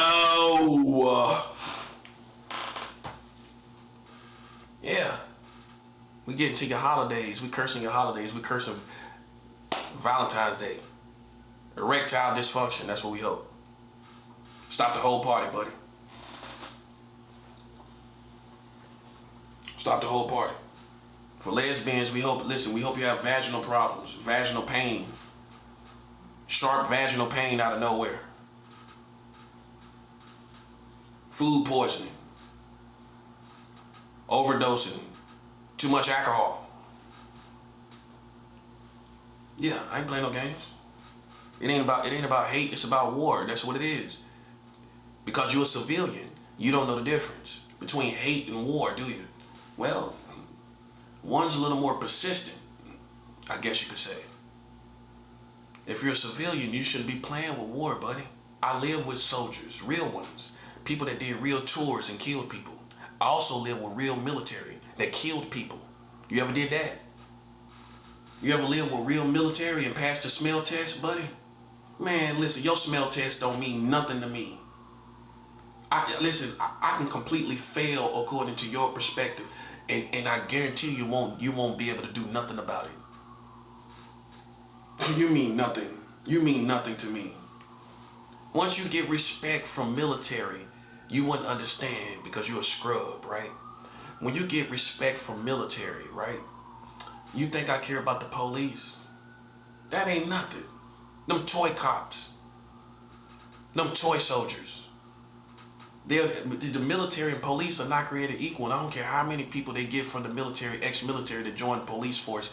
The energy and the vibe is still gonna be police and not military. Am I right or wrong? So the vibe is still going. I don't care how many military, they gonna be still moving around like police. They gonna become used to that. That's gonna be their energy basically. And the bottom line is the police institution and the military institution is two different mentalities. Obviously, especially when it comes to honor. Military is way more honorable than these pigs out here. Oink, oink. Oink, oink. Okay? I know all about you. I know enough. I know you've never been, I know as an American police institution, you have never been 100% good towards black people. I know that. And that's all I need to know. And I don't respect you. So you forget that it's some black people that just don't respect you as Americans and as police. And that's just what it is. You get no love. You get no respect. And you might buy off these other black people. They might be happy being a slave or, you know. But then the rest of us don't love you, and we don't like you, and we don't care about you, and we don't care that Nancy is missing on Valentine's Day. We don't care about that. We don't care. How many times black people been missing? How many times these old black women been missing in America? Some of them were never accounted for. Oh, I'm pretty sure there was older black women like Nancy that got killed by white racist white supremacists. You think they held back on an old white black woman? No. They killed black old women too. Yeah, they did. These white people killed old black women. I guarantee you they did. I don't know what else they did to them, but they killed them. They might have not raped them, but they killed them. So I don't sympathize. It's your time to see all wholesome white Americans suffer. The ones that you esteem as truly white America, it's time for them to suffer. That's just what it is. And see, if you've seen it that way, you wouldn't be sitting up biting your nails talking about Nancy. You can tell these slaves, Nancy's missing. You black. Nancy. Black people talking about Nancy. Nancy. Nancy. Black people talking about Nancy. Nancy. I'm not, buddy. I ain't talking about Nancy. I listen, I get all the footage and I see how it's going. And see, they found it as entertainment to watch me, didn't they? So why wouldn't I find it entertainment to see you go through what you went through? You find it entertainment to play with me, don't you? See, you don't look at it, you ain't being real. You ain't being real. I'm being real. It's been entertainment for them to watch me run around, scramble around, right? So you don't think it's gonna be entertainment when you start losing your community? You don't think I'm gonna be put in a position to be entertained by your destruction? You don't think so, do you? You don't think so, do you? Because you're a religious nut, that's why. After all the entertainment they've been getting, entertainment value off this whole situation, all the entertainment they've been getting, you don't think God gonna show us them going through what they going through? And you can talk about the scripture that says, rejoice not when your enemy stumble. But you can't apply that to every type of enemy, can you? You can't apply it to every situation. Okay, you know how I know? Because it's a difference between that type of enemy and war. When you're in war. When you're in war, how are you not going to rejoice when your enemy succumbs to defeat in war? You're not going to cheer. So, hold up. If God's people went to war, and we know they did in the Bible, right? You think they didn't rejoice when they beat their enemies? Well, then we can find in the Bible all the times they did rejoice when their enemies were defeated, right? When their enemies were defeated, they were rejoicing, weren't they? You know why? Because they were classified as enemy soldiers. When you deal with enemy soldiers, it's a whole different situation, little buddy. See, you didn't know what you was talking about. Rejoice not when your enemies fall. Right? And I'm not mocking the scriptures. I'm looking at you for who you are. You know, you don't know, you're not educated enough to know what you're talking about, right? Okay, I'm gonna give you some homework. Go Google the scriptures where God's people rejoiced after their enemy failed. Go look up all the scriptures where when they went to war with enemies, that God's people rejoiced. I'm just showing you you're not human, man. You're not acting human. You know what I'm saying? If you deal with a human being, a community that's against you, you gonna sit there while they going through something and just sit there and say, well, I'm not gonna think nothing. I'm talking about war, where they've been consistently against you for years and years and years and years, and you telling me that's not gonna bring you some type of relief? To see Nancy missing and the Americans been playing with me and gang stalking me, you don't think I get no relief from seeing Nancy missing? I do. I get good relief from seeing Nancy missing. After they playing with you and they can't find nothing on you. Yes, I do find good relief with seeing her missing. I sit back and I watch all the people talk about it. I lay up and I drift off and listen to it.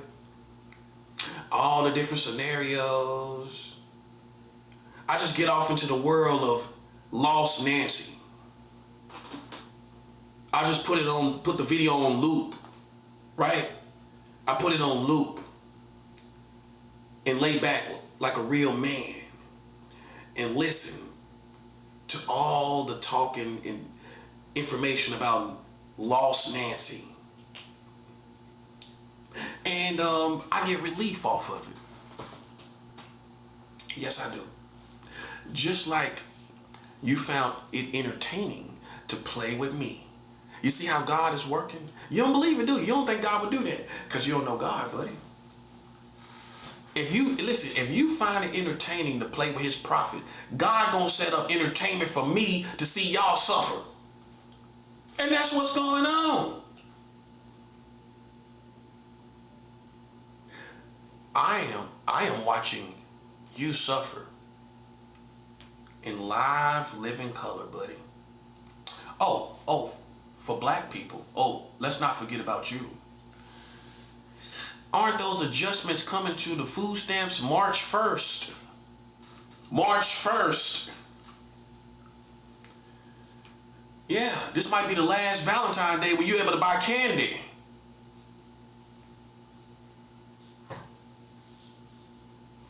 Good buddy ain't gonna be able to buy no candy for his girlfriend. Good buddy ain't gonna be able to buy no candy for his girlfriend. 2027, you ain't gonna be able to buy no candy. Good buddy ain't gonna be able to buy no candy for his girlfriend.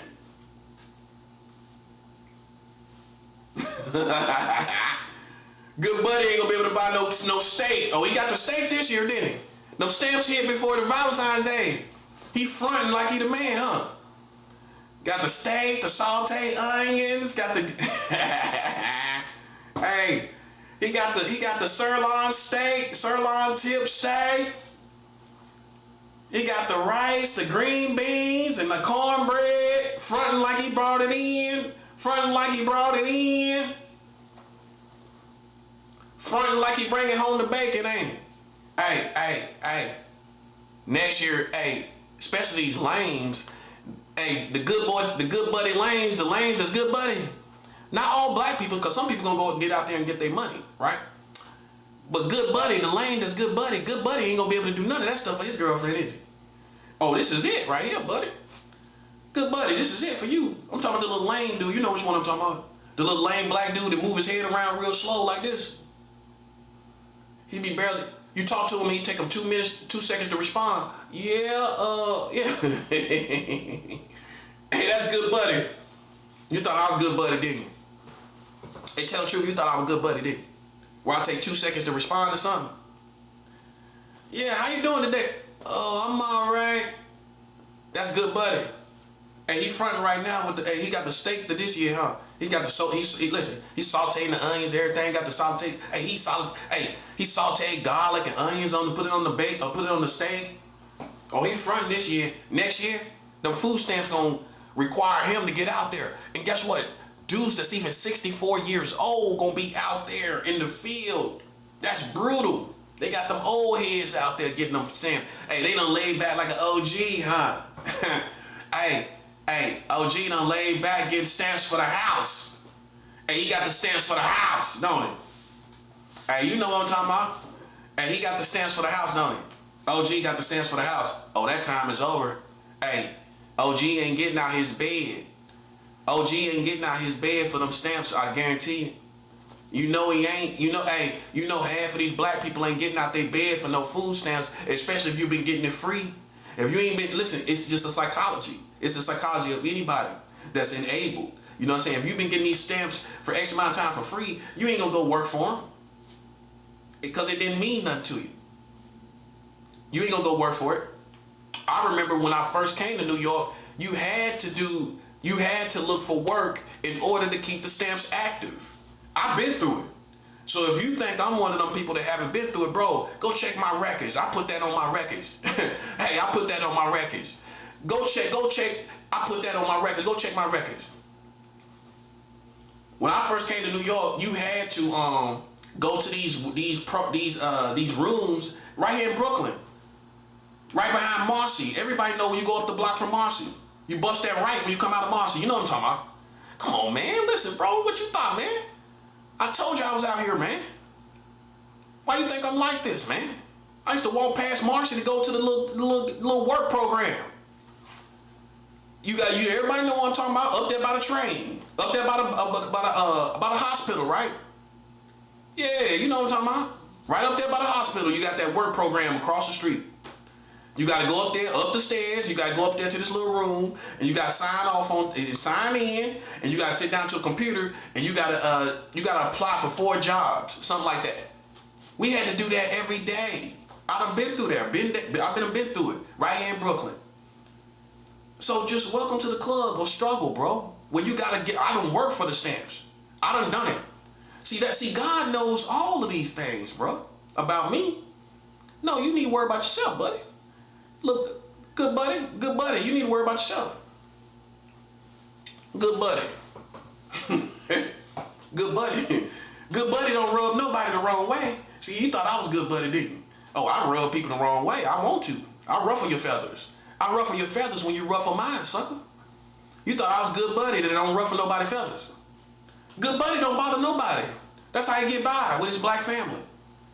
Good buddy will be in the house. Oh yeah, you know, good buddy. He don't bother nobody. He get the food stamps in and he bring in groceries. He don't bother nobody. We ain't gonna mess with him. He don't work, but we ain't gonna bother him. That's good buddy. Don't bother good buddy now. Don't you go talking about good buddy now. Don't even talk to him about working. He good. He okay. He got them food stamps. Don't talk about something else. Hey, your aunt gonna tell you, talk about something else. Don't go in there talking to him about no working. Talk to him about something else. Talk to him about something else.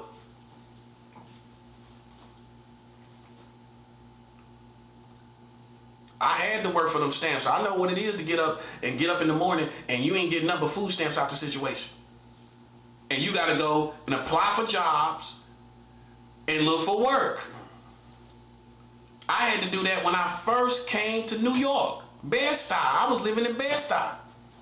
They ain't tell you that? They ain't tell you the first neighborhood I lived in was Bed-Stuy? Why you think I'm like this, bro? You think I'm acting, don't you? Man, listen, bro. How you think, come on, man. Stop playing, bro. How you think I'm like this in New York and I ain't put it together, sucker? Why you think I talk like this? Because I earned my way to talk like this. I lived in Brooklyn. I lived in Bed-Stuy. I know about Nostrand, 4th Street, all of that, man. Atlantic Avenue, Barclay Center, all the way down to the back. That's my normal marching grounds, stomping grounds. They didn't tell you that, did they? Them white boys didn't tell you that, did they? Listen, man, they did you wrong. They did you dirty, buddy. They put you in a situation with a beast, buddy. Done lived in Bed-Stuy and everything. You ain't built for me, buddy. You ain't built like this. That's why you struggling with your mental health, man. You want to commit suicide and stuff. I ain't never want to commit suicide one day in my life. And it ain't gonna never happen for no reason. Ever. Not for a lack of honor, not for a lack of anything. I don't care what it's a lack of. You ain't gonna see me want to kill myself. I move on if I got to. It ain't about, listen, bro. I put it like this, bro. And really the truth is, man, even if we got alliances with other countries, we still got to stand on our own, man. You know what I'm saying? I still stand on my own. You can't trust nobody. This is the kingdom of God. I just advise all world leaders to realize, don't insinuate you or your government or your militaries. Don't ever insinuate any kind of threat against me whatsoever. Because guess what? You're going to hear back from God's kingdom and something going to be done against you. And I ain't going to have nothing to do with it. God sees everything, in other words. Don't play with me.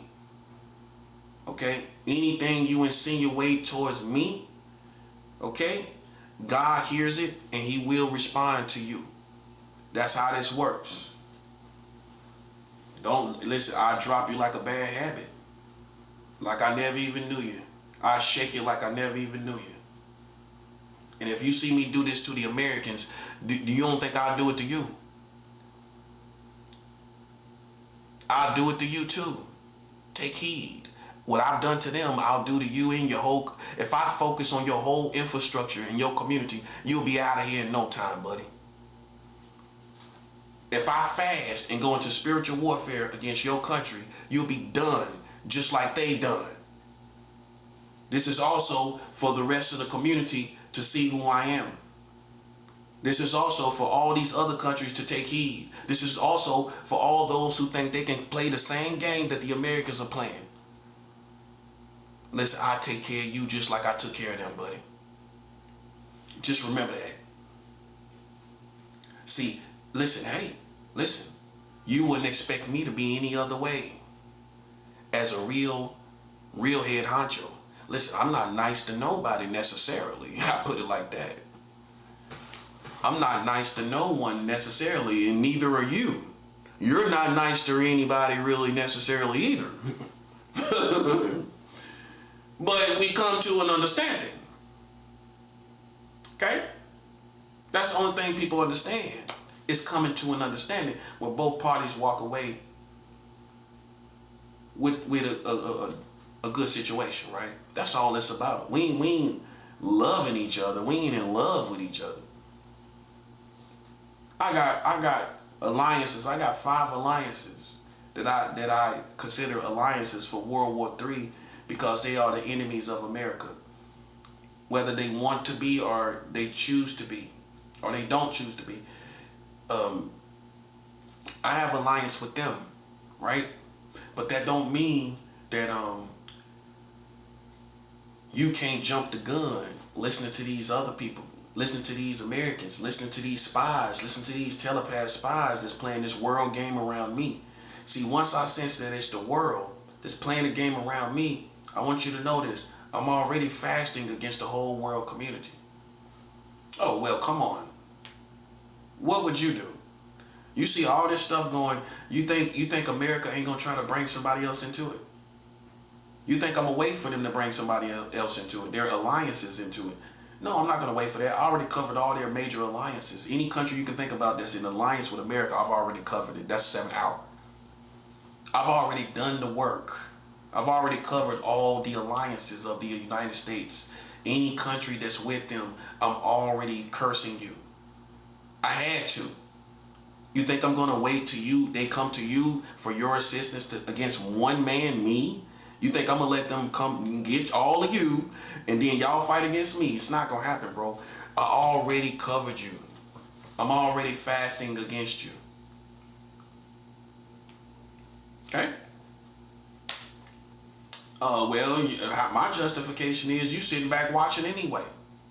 And so that's really what changed my mentality. Because people sitting back watching me like I'm some entertainment, well, I'm going to sit back and watch y'all like y'all are entertainment. See, we're going to be respected as a nation, just like you respect America. You're going to respect me, right? If you didn't hear something come from me in my mouth, and I didn't say it on tape, if I didn't say it out in the air, okay, then you're going along with these psychological shenanigans like everyone else. You're acting on them. Because we all can be bitter. We all can show hate. We can all feel some type of way about people and express it not in the best type of ways. But at the end of the day, do you hear me saying something out my mouth against my alliances? Do you hear me saying something? Okay, so then how far can you exaggerate what you heard? How far can you define it? How far can you define what you heard? Okay, so then that's how I look at it. That's how a man gonna respond. You know what I'm saying? Until proven otherwise, I'm gonna go by what I hear comes out your mouth and your actions towards me and my people. And that's it. That's how a man responds. You know what I'm saying? So, either way it goes though, man, like I said, anybody can get it. You know what I'm saying? Just like any nation would tell any other, the whole world, we'll give it to anybody. Same thing with us as the kingdom of God, we'll give it to anybody. And that's it. That's what it is. There's no chump here. No chump here. No chump here. Okay? Well, listen, anybody can get it. But we do have alliances. Okay? Russia, China, North Korea, Iran, and Lebanon is my 5 alliances for World War III. I already got my alliances. Those are my 5. You got Africa, you got all these different places. But I'm talking about people that I can look to and see what I respect their perspective on America. And I really haven't seen that really expressed in Africa where people understand and make it clear that these people are out their minds over here in America. You know, keep in mind, I'm the person that went to the UN. So I'm not an everyday person anymore. I've already communicated with the UN about these situations, and it's not paranoia. We already know what's going on, so you can't act like I'm paranoid. So okay, so I went to the UN about these situations. They don't know that. These lame scrubs at the bottom of the bucket, these bottom of the barrel kind of people down around here, they don't know that I went to the UN about these people. Okay, that's how high quality I am. I'm gonna do what Malcolm X did. Malcolm X went to the UN. How you gonna go to other Americans when they're all infiltrated and they're all against you, and you don't trust no government installment? You don't trust anything, right? The only time I express bitterness towards any other country is I know this war could have been over, and you're sitting back and watching. I could have been done. I could have been took care of America, but you didn't believe it. I could have been done this. All I need is a certain amount of money and I can get this done. This can be done. But the offering has to pass through the hands of those they offended. This is the spiritual. This is not a ritual per se, but it is the spiritual practice. I'm a Christian, but this is the spiritual practice. The money has to pass through the hands of the prophet. I don't take a dime off of it because I don't want it. I just want to use it to destroy my enemy. Okay, I take this money and it has to pass through the hands that they have offended, right? The hands that's clean, the clean hands they offended. The money has to pass through these hands, and when it does, every time, your hands are nothing in this war, right? They have not offended you personally. They've done nothing. Now see what I'm saying? You're going to put money in the hands of the person they offended. Understand spirituality. Your hands, they have done nothing to your hands. If I bring your hands before the Americans, they haven't really done nothing to you. So if money passed through your hands and you try to do the same thing I'm doing, it's not going to work. You understand, right? Okay.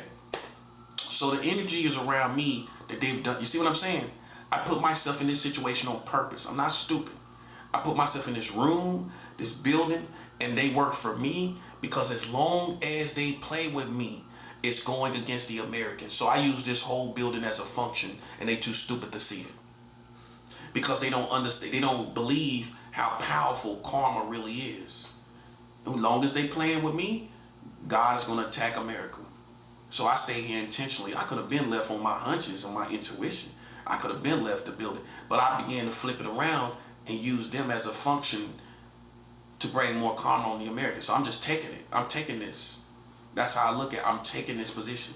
I'm taking this position to bring more evil on the Americans. We want more evil to happen to them. That's right, buddy. And you could think I'm an antichrist. You could think I'm a Satanist. You could think whatever you want. But I can show you in the Bible where God sent evil to people. Go look at the Bible. Go look in the Bible where God sent evil.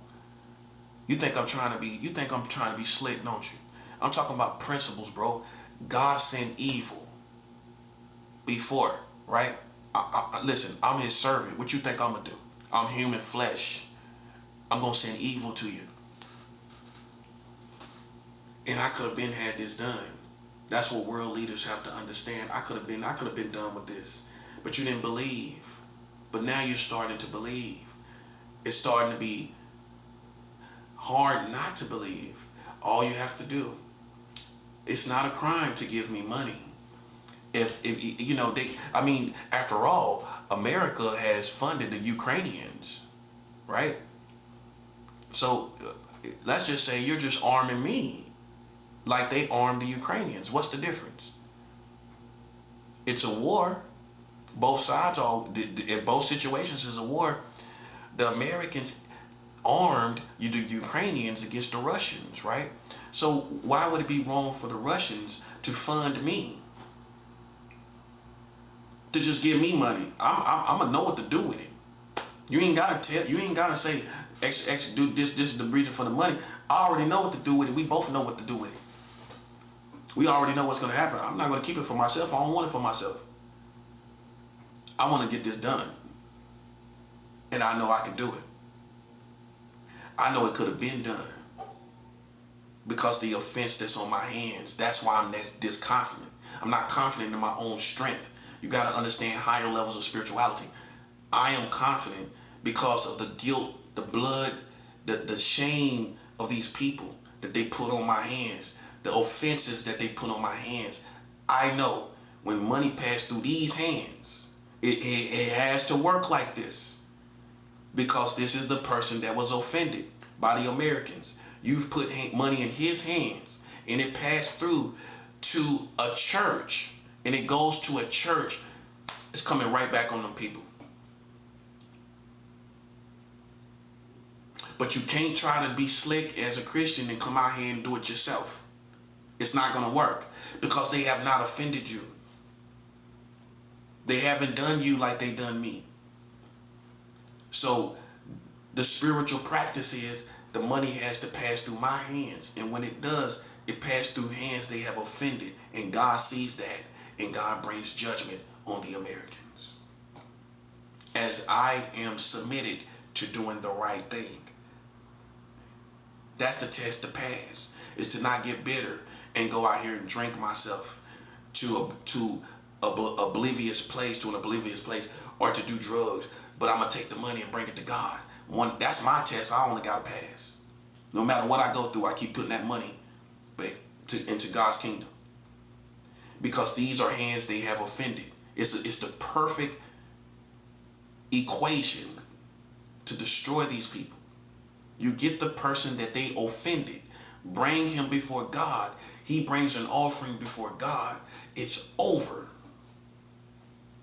That's all you got to do. So that's what my frustration is that no one, and everyone claims to be masters, but no one sees that's all that needs to be done. That's all. We don't have to do nothing else. So let's not be ignorant. Let's not be slow dragging this along. See, Sun Tzu taught this in The Art of War. Do not have lengthy campaigns. Go look it up in The Art of War. Sun Tzu taught, do not have lengthy campaigns. I'm a student of Sun Tzu. I'm not playing any games. They clowns. I'm not. There's a Russian saying that says, when the circus leaves, the clowns remain. These are clowns. That's why they still here. We've been won this war. The circus is gone. But the clowns remain. And I can get rid of this with the right offering. With the right offering, with the right money, I can get this done. You understand? And it ain't no crime. It ain't nothing they can say about it. Ain't nothing they can do about it. It's not a physical crime. We're not doing anything physical. We're not doing anything that they can take and do anything about. They armed other countries, for crying out loud. They armed Israel. They armed the Ukrainians, for crying out loud. That's what I'm saying. And you're hesitant about what? What are you hesitant about? Sending me money, so what? They can't define that. I define it, and they can't define it like we doing something physically to them. Okay?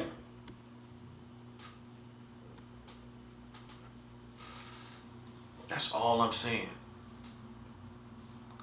Let's get this done. Let's stop playing with this. You know what I'm saying? Let's just knock this out and see what happens. Because I'm at the place, I don't know about you, but I'm at the place where I don't care what happens after it. Just as long as these people are gone, you know what I'm saying? That's all I care about. And that's that. I don't care. See, you thinking more about what's next. I don't care about what's next. I just want to get this done. God figures out what's next. We don't. We just do what's in front of us. We take care of what's in front of us. That's what you're made to do as a human. Not to figure out what's next all the time. Sometimes, in some cases, you ain't gonna know. Your only job is to do what's in front of you. It's common sense. You see what they done. You see the games they play. I'm telling you what to do as a prophet. Okay? Any country, not just one, not just Russia, any people that want this done, this is how it gets done. That money passed through the hands they offended. They used this whole country against me, right? They used coast to coast, state to state, California, New York, Florida, North Carolina. They used 4 major states against me. This is a major offense. This isn't somebody just kicked me in the leg and kicked me in the shin or something. This is a major offense before God. And I am a prophet on top of that. It's hell to pay already, no pun intended.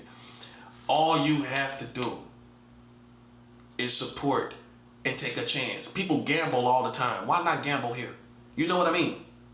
People take gambles and gamble money, millions of dollars all the time. To possibly see these people fall off, you don't think it's worth the gamble? It's worth it. People gamble away millions of dollars all the time. Easy. And go about their business. You telling me it ain't worth taking a gamble and see what will happen? Where these people could be changed forever and we can get this rule of America off of the whole country, the world? That's what I'm saying. This is just like how it is in real life. The person that can get it done has no support. Once we really realize what we can do and how we can really get this done, he has no support. Isn't that life? The person that can really get it done. You can already see the writing on the wall, but the people acting like they don't understand what's going on. That's where the frustration is at. I know you're watching. I know these countries are watching. I know you got spies, your own spies watching. Okay then, so you already see what's going on, right? All I need is enough money to pass through my hands and to go into God's kingdom, and it's over. What happened next? I myself personally am not concerned. Do I want to rule the world? I don't. I don't want the responsibility of it. Honestly, I don't want to deal with human beings too much more into the future. I just want to go into obscurity with a beautiful woman and live the rest of my life in obscurity. That's my plan. Not to step out on the world stage. I don't care about that. I want to take care of this enemy. As you can understand and you can relate as a soldier, I just want to take care of this enemy. That's it. After that, I can rest. I'm not saying I'm going to die, but once they're gone, my soul can rest. I can't rest until they're dead. I can't rest until they suffer. Not for playing with me, and I know your country is marrying children, and you talking about pedophiles and your country married children. I can't rest. I can't rest until it's gone. After that, y'all can do what y'all want to do as the world with the world. I don't care about this. I'm a Christian. I don't care about this. All I want is to defeat my enemies. That's all I want. And to go somewhere in obscurity with a beautiful woman. Okay? That's all I want to do.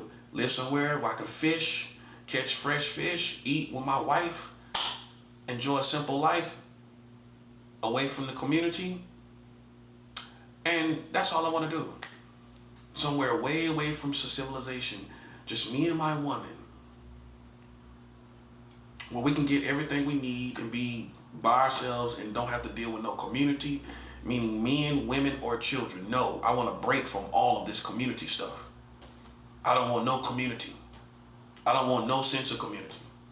I want to live somewhere where it's just me and my woman, and which God will have to bring that type of woman that don't gotta go run around and party and all this. A woman that just wants to be by herself with her man. That's all I want. We can fish, we can cook, we can have our own food, own crops, everything. That's simple. That's a simple life. That's how I like it. No community, no kids running around. No. After you've been through all this stuff with kids, it's not mental sickness. It's not PTSD. But do you think I want to be around kids now? No, I don't. No, I don't. They did too much against me with kids. I don't want no sense of community. I don't want to be around no kids. And that's being real. I don't want to be around no kids, no. So that plan wouldn't work for me. You know what plan would work for me? I want to be away from the community. With my woman. Plenty of food, little place to live, simple. That's it. Not even a mansion, just a little place to live and little land, a little bit, put some fruit, some crops, some food. That's it. That's all. Do a little fishing, real fishing. That's it. That's all I want to do. I don't want to be in the big city. People are too crazy.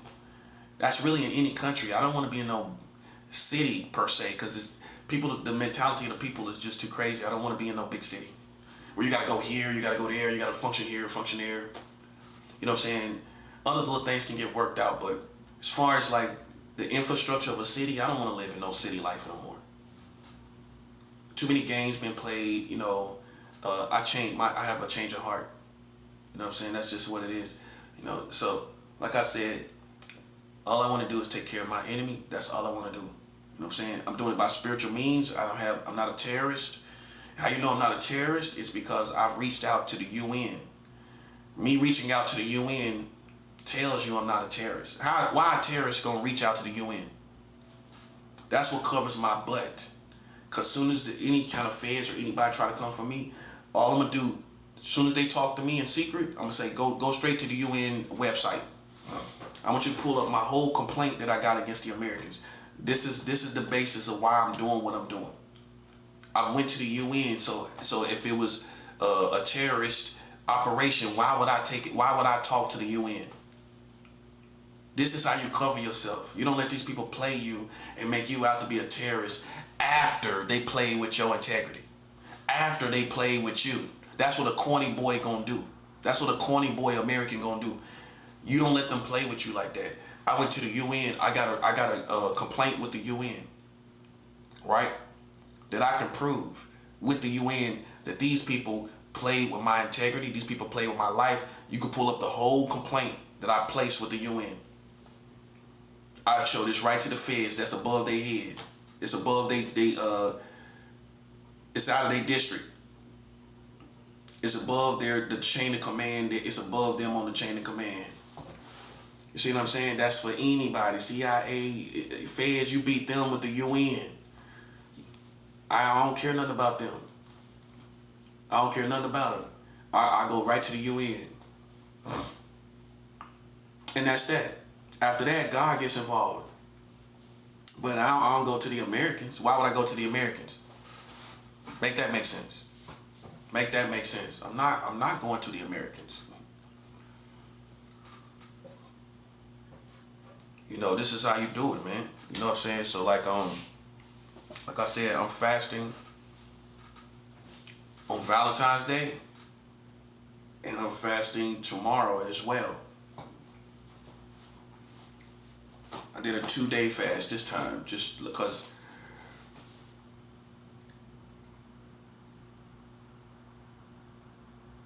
what's tomorrow? Sunday. Yeah, I wanted to fast Sunday anyway. Yeah, I wanted to fast Sunday.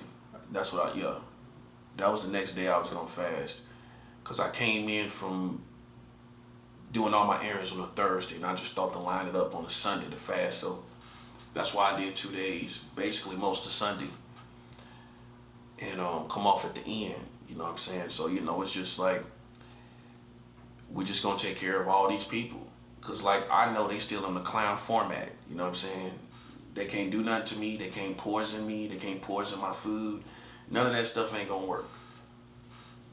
Ain't nothing they can do can work. You know what I'm saying? So you know, it's just getting down to business, man. Because I know they clowns. I know if I get enough money, I can melt these clowns. I can liquidate these clowns. I can liquidate these people. You know what I'm saying? But you gotta take it seriously. And the best thing I can tell you is to look at it like gambling, man. Because people lose millions of dollars in gambling and going about their business. Okay, so then in this case, man, you don't think it's worth the gamble to destroy these people that play with black people and play with innocent people? You don't think it's worth the gamble? When you lose money and then there's nothing there after that, it's nothing, you get nothing. It's a win-win situation. It's worth a try. You know what I'm saying? I'm getting it done anyway. You know, I done sent $4 million out anyway. In the spiritual world, that's going to be life-changing over here. That's why all this stuff is happening with Nancy and all of this stuff. I sent out my first million like a month ago. It's been on ever since. I sent out $1 million like last month to South America, to Colombia. So I done sent $1 million to Colombia, and I'm sending 4 million to the Middle East. So you know, I done sent 4 million. I'm sending 4 million out there to the Middle East. I'm not playing no games, bro. I sent 4 million out to the Middle East. Okay. I already done sent money to Nazareth in Israel. I already done sent money to Nazareth where Jesus Christ the Messiah was raised. I done already sent money out there to Israel, to Nazareth. I'm not on Israel's side. I'm on God's side, right? But I found a church in Nazareth where I sent the money to in Nazareth. I'm telling you these things so you can see what the functions are, the objectives are, what gets it done. I've sent money to Taiwan, by China, but I'm with China. But the Christians in Taiwan, obviously, I'm with the Christians in Taiwan. I'm with the Christians in every country.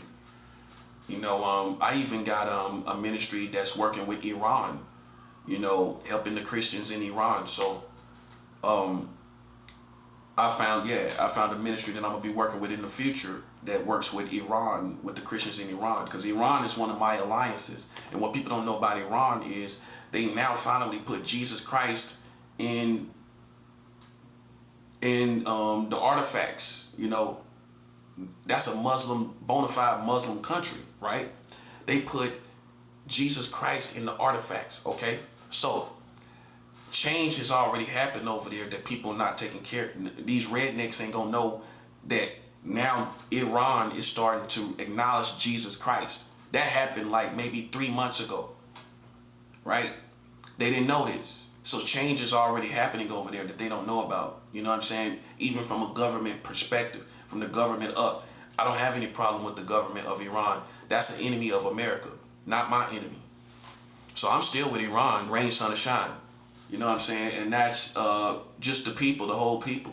You know, obviously nothing's perfect, but just, you know, would I go as far as opposing Iran as a government and community? No, in no way do I oppose them. Okay? I'm praying for them. I fast for Iran. I fast for God to empower them and to bring them success. You know, so however the cards may fall, I let them fall as they may. And that tells me what I need to know. But I'm fasting for Iran, not against Iran. I'm fasting for them. See, I use fasting for good as well. I'm fasting for Iran to have success and to be empowered. Now, however the cards fall tells me as a high-ranking spiritual person what needed to happen, what's supposed to happen. But I'm still with them. You know what I'm saying? That's the balance. I'm still with them. You know what I'm saying? I'm letting God, obviously, I'm submitting to God, letting him do what, because as they will agree, okay, even though we have two different religions, the supreme being ultimately has the last say-so. And that's basically it. Yahweh has the last say-so. But I fast for Iran.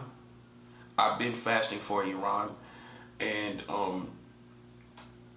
that's what it is. You know, like I said, I got a ministry that reaches out to the Iranians into far as converting people to Christianity. Okay? North Korea, I'm fasting for North Korea. I'm fasting for China. I'm fasting for them, for their empowerment, their success, for North Korea, China, Russia, and Lebanon. Okay? So I sent $4 million over there to the Middle East. So, you know, that's on the way. You know what I'm saying? We're not playing any games. You know what I'm saying? Because what I sense is it's a bunch of rednecks and ignorant black people. You know what I'm saying? And I just despise these type of people. I just despise them because I know beyond whatever you talk about, you're just an ignorant person who think you're so bad and you're not. That's what it really is. The real energy behind you, as most of you Americans, You think you're so tough, but you're not. That's what it is. You think you're so hot, but you marry children. China does not marry children. Russia does not marry children. So I'm waiting. Anybody want to jump? We'll get this started anytime you want to jump. I don't play theatric games. We're going to clear all of this infrastructure, all of these people following me around and playing games. All of that's going to be defeated. I just sent $4 million, and of course that is against all of this. Of course. What you thought? Oh, you'll be able to manipulate me and it wouldn't be against you? That's how goofy you are. It is against you. People in this building, this staff, the community of Brooklyn, it's all against you. You out there like you're against me, right? Okay, then that $4 million is against your whole complete community. You and your children that you like to throw at our minds, right? Them same children are going to suffer because of you. Okay? $4 million I done put against you as a whole community of America. It's against your whole community. I don't play clown games. I'm a black man with the funk. I don't play no games. I'm a real papa. My son is 18 years old, okay? These gay boys and these lesbian dykes don't have no children. They don't produce children, okay? These homosexuals shouldn't have never ended up in my world. I don't care what, if somebody told you I was a flaming homosexual. I don't care what they told you. You stupid to end up in somebody's world that you don't know. You don't know me. I ain't never had a meaningful conversation with you a day in my life. And that's how you need to look at it in 2026. What, you in 1984? Well, I thought he was just a cool soul brother. What you thought we was in 1984, bro? Listen, man, let me tell you something, man. Let me tell you something. You act like a soul brother from 1984, bruh. I'm not a soul brother from 1984. I'm not from 1984. I'm in 2026. Anybody can get it. Anybody, including you. You can get it right here in this building. Just in case you think I'm one of them people that won't do nothing in the building. You can get it right here. Okay? That's food for thought. Because you running around, rushing around with the psychological games like I can't rush you. Okay, think you better slow your roll, little buddy. Yeah, it's real danger in the build. It's real danger in the building, buddy. This ain't a game. You're a little gay guy. You're a little homosexual. And you thought you would further your brand by playing with a prophet. I call it how it is. You try to further your brand like a clown. Instead of getting yours out the mud like everybody else. You know what I'm saying? So you just try to stretch this situation and mess with this situation, trying to further your brand. And the truth is, ain't nobody gonna accept no gay stuff. That ain't gonna never go as far as you want it to go. It ain't gonna never be no gay rappers and no gay singers that's gonna fit into our world in the real world. It's not gonna work. It's always gonna be considered a parody or a gimmick. The closest you got was Elton John, and Elton John really didn't have no gay songs per se. I mean, he just conformed. He just was a musician, and see, that's what you might think. Elton John was like a gay. He is gay, but he was not. His music was just for people, but just coming out raunchy with a RuPaul type of vibe, that's not gonna work, bro. Ain't nobody gonna accept that. It's not gonna work. So my point is, all this pushing for a gay brand for this reason and for that reason, that ain't going far as you think it's gonna go. It's already, the people done tried. They already done tried. You got gay people with talent. It's not going nowhere, bro. Because the world is never gonna accept that it as heterosexual music. It's just not gonna happen. Gay people will enjoy it. They will enjoy it, But the world will not. It's not going to fit into this format that you think. And I know how people think. They think that gay stuff is going all the way to the top, and it's not. It's not, bro. Because as soon as people see that you're gay, it's over. The audience is over. It's going to be back limited to a gay audience. That's what it's going to be back limited to.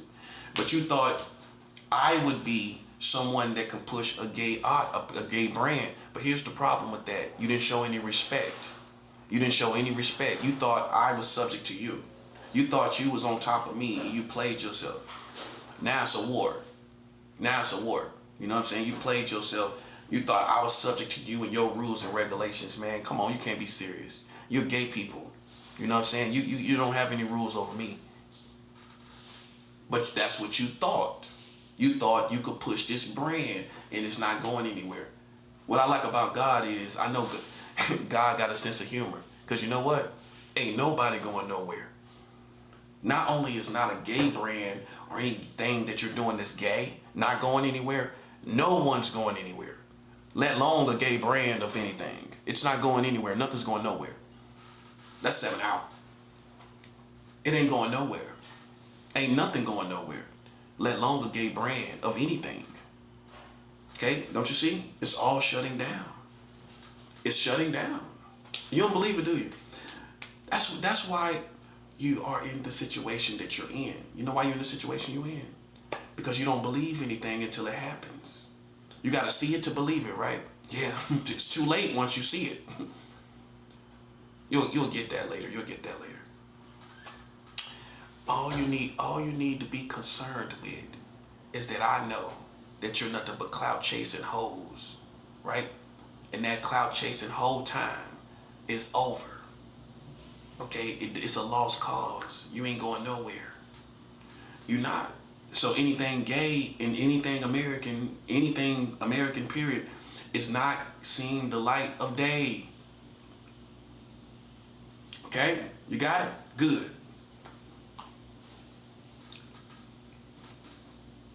Ain't nothing gay coming out the woods. Ain't nothing. I know how people think. Well, this could take off, and this person could be doing this, and we're going to do this as a gay community. No, you're not. You ain't got a lot of time left to do nothing, buddy. Oh, I know I'm right. I know I'm right. And that's God's sense of humor. If you made this all about clout chasing and pushing a gay brand, then guess what? No brands come out at all. No brands progress past the next 5 to 6 years. No brands. None. Nobody. The whole idea of it goes away.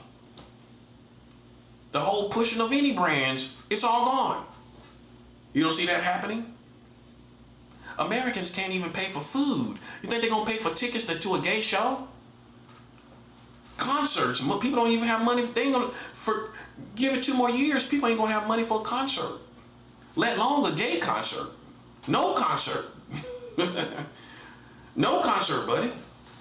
That time is over. The entertainment time that you clout chase for, that you don't think I'm aware of, I know how gay people think, buddy. I'm right here with you. The time of clout chasing, and you gonna do this and do that, that's over. And what I base that off of, the struggle of the people, how they struggling. Because these food stamps, as of March 1st, is about to be cut off, buddy. On a lot of people, you might as well say, because lazy people ain't gonna get out their bed. That's for the black community, buddy. Boom. That's 7 out. Oh, that's for you. And guess what? All the way up to 64 years old. 64-year-old old heads, almost 70 years old. 6 years away from 70. 6 years away from 70. 6 years away from 70.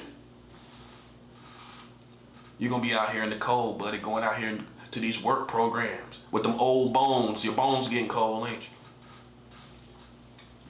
you? Your bones aching when it's raining out there, ain't it?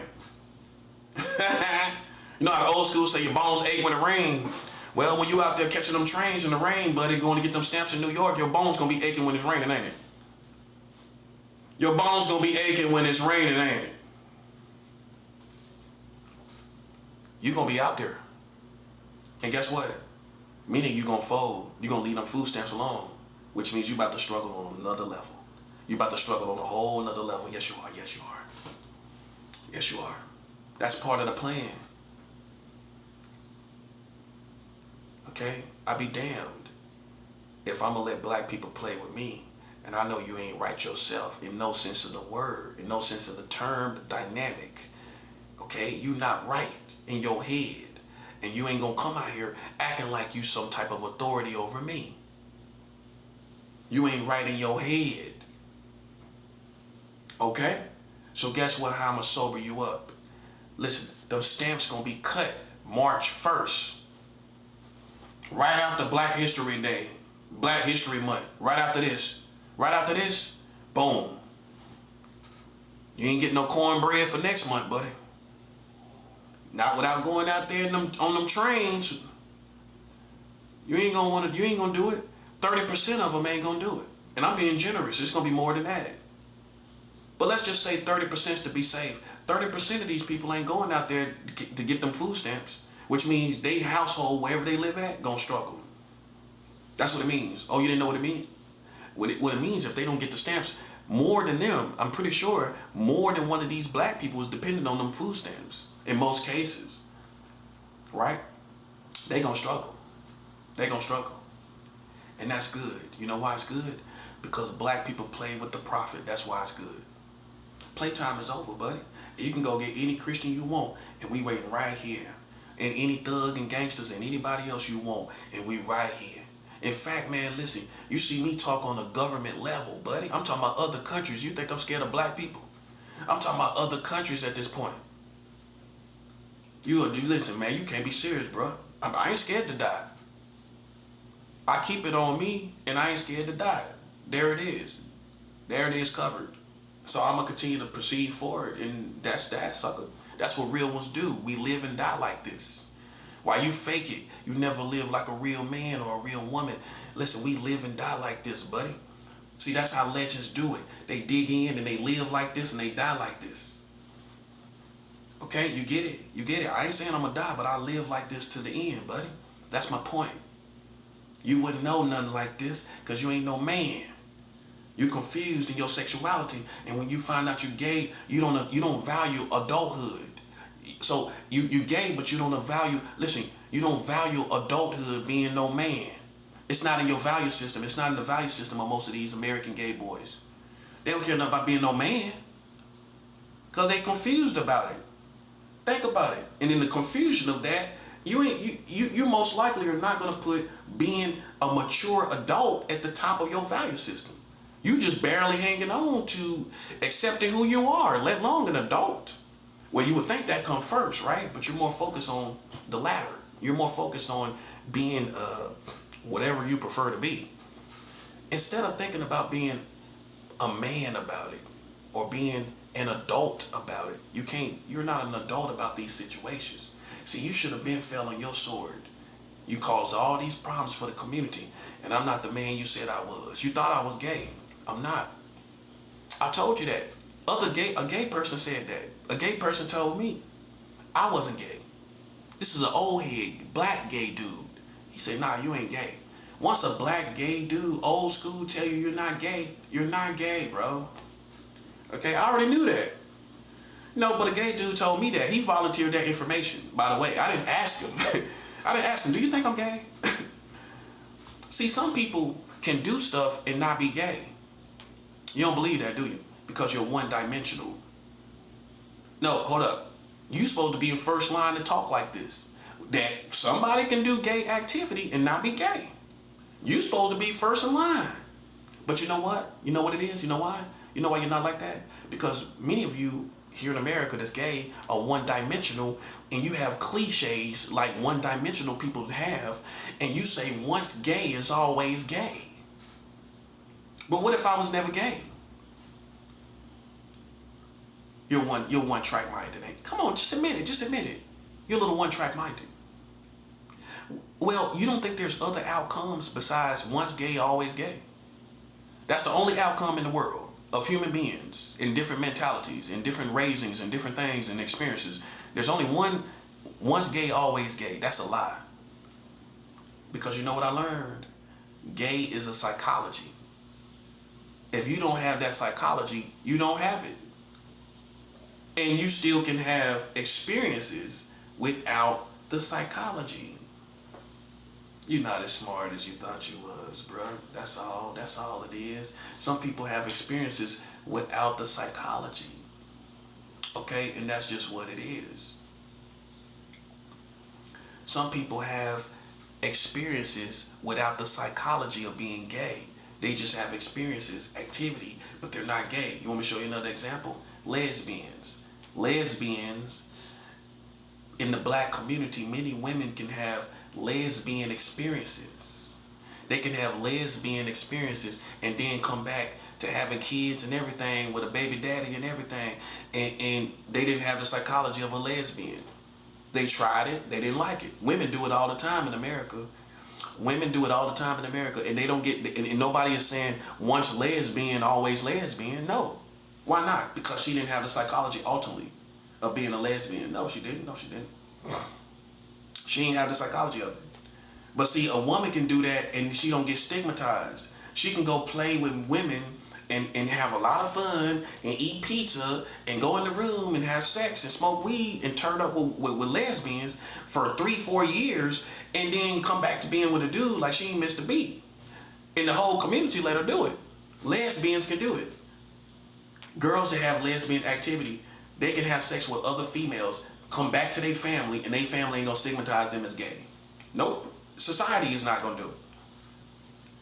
Even Pimp C say, oh, you know, women will play around with each other. That's what Pimp C said. Oh, you know, girls, but that's gay. That's dyke. That's lesbian.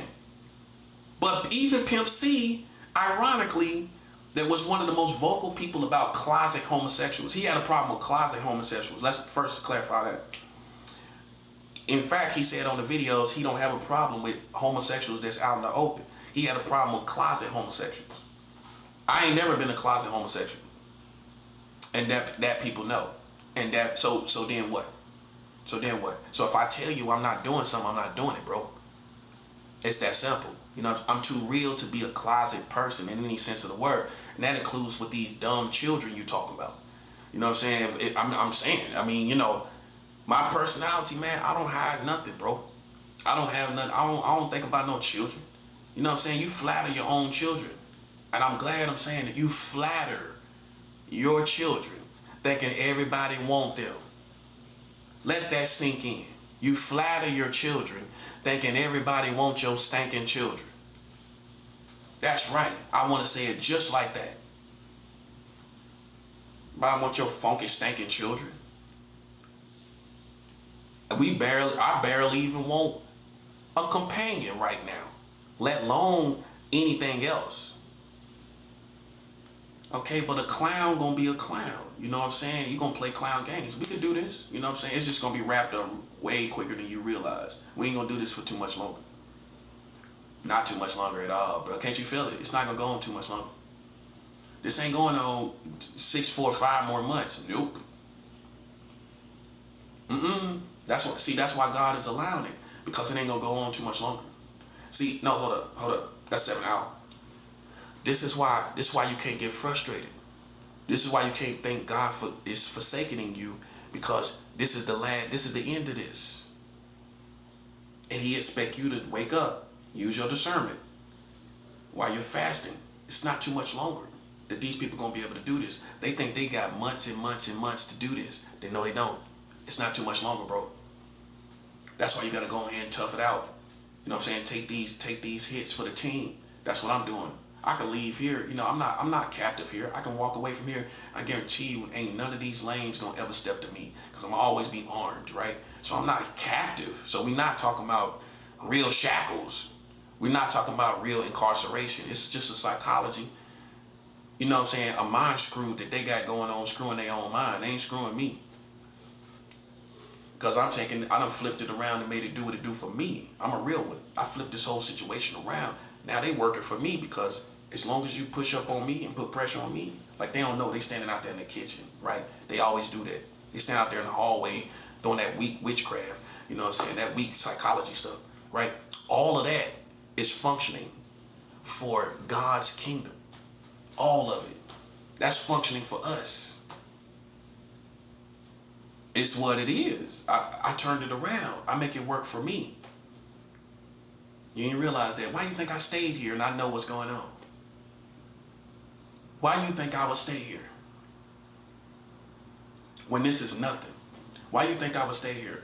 I'm here because I'm allowing you to attack me, and I'm flipping that around for the karma, bad karma for America. So you working for me. That's what a boss man gonna do.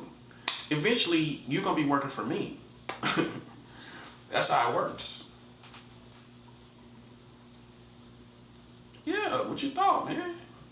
I mean, as smart as I am, you know, I can hear them out there.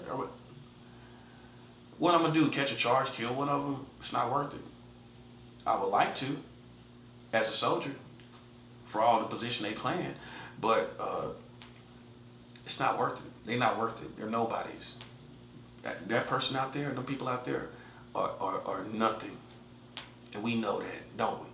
You know about them. You know who they are personally, individually. Okay, they're nobodies, right? Okay, I'm someone, right, that you know, right? They're nobodies. So can you imagine me mingling with them and giving them 15 minutes of fame? It's not going to happen. See, I learned not to even give people fame. They think they got it. The fame they got is pathetic. That's the fame you got. You're pathetic. That's the fame you got. Okay? It backfired. Everything you worked for to do against me, I cursed it. You should have knew that was going to happen.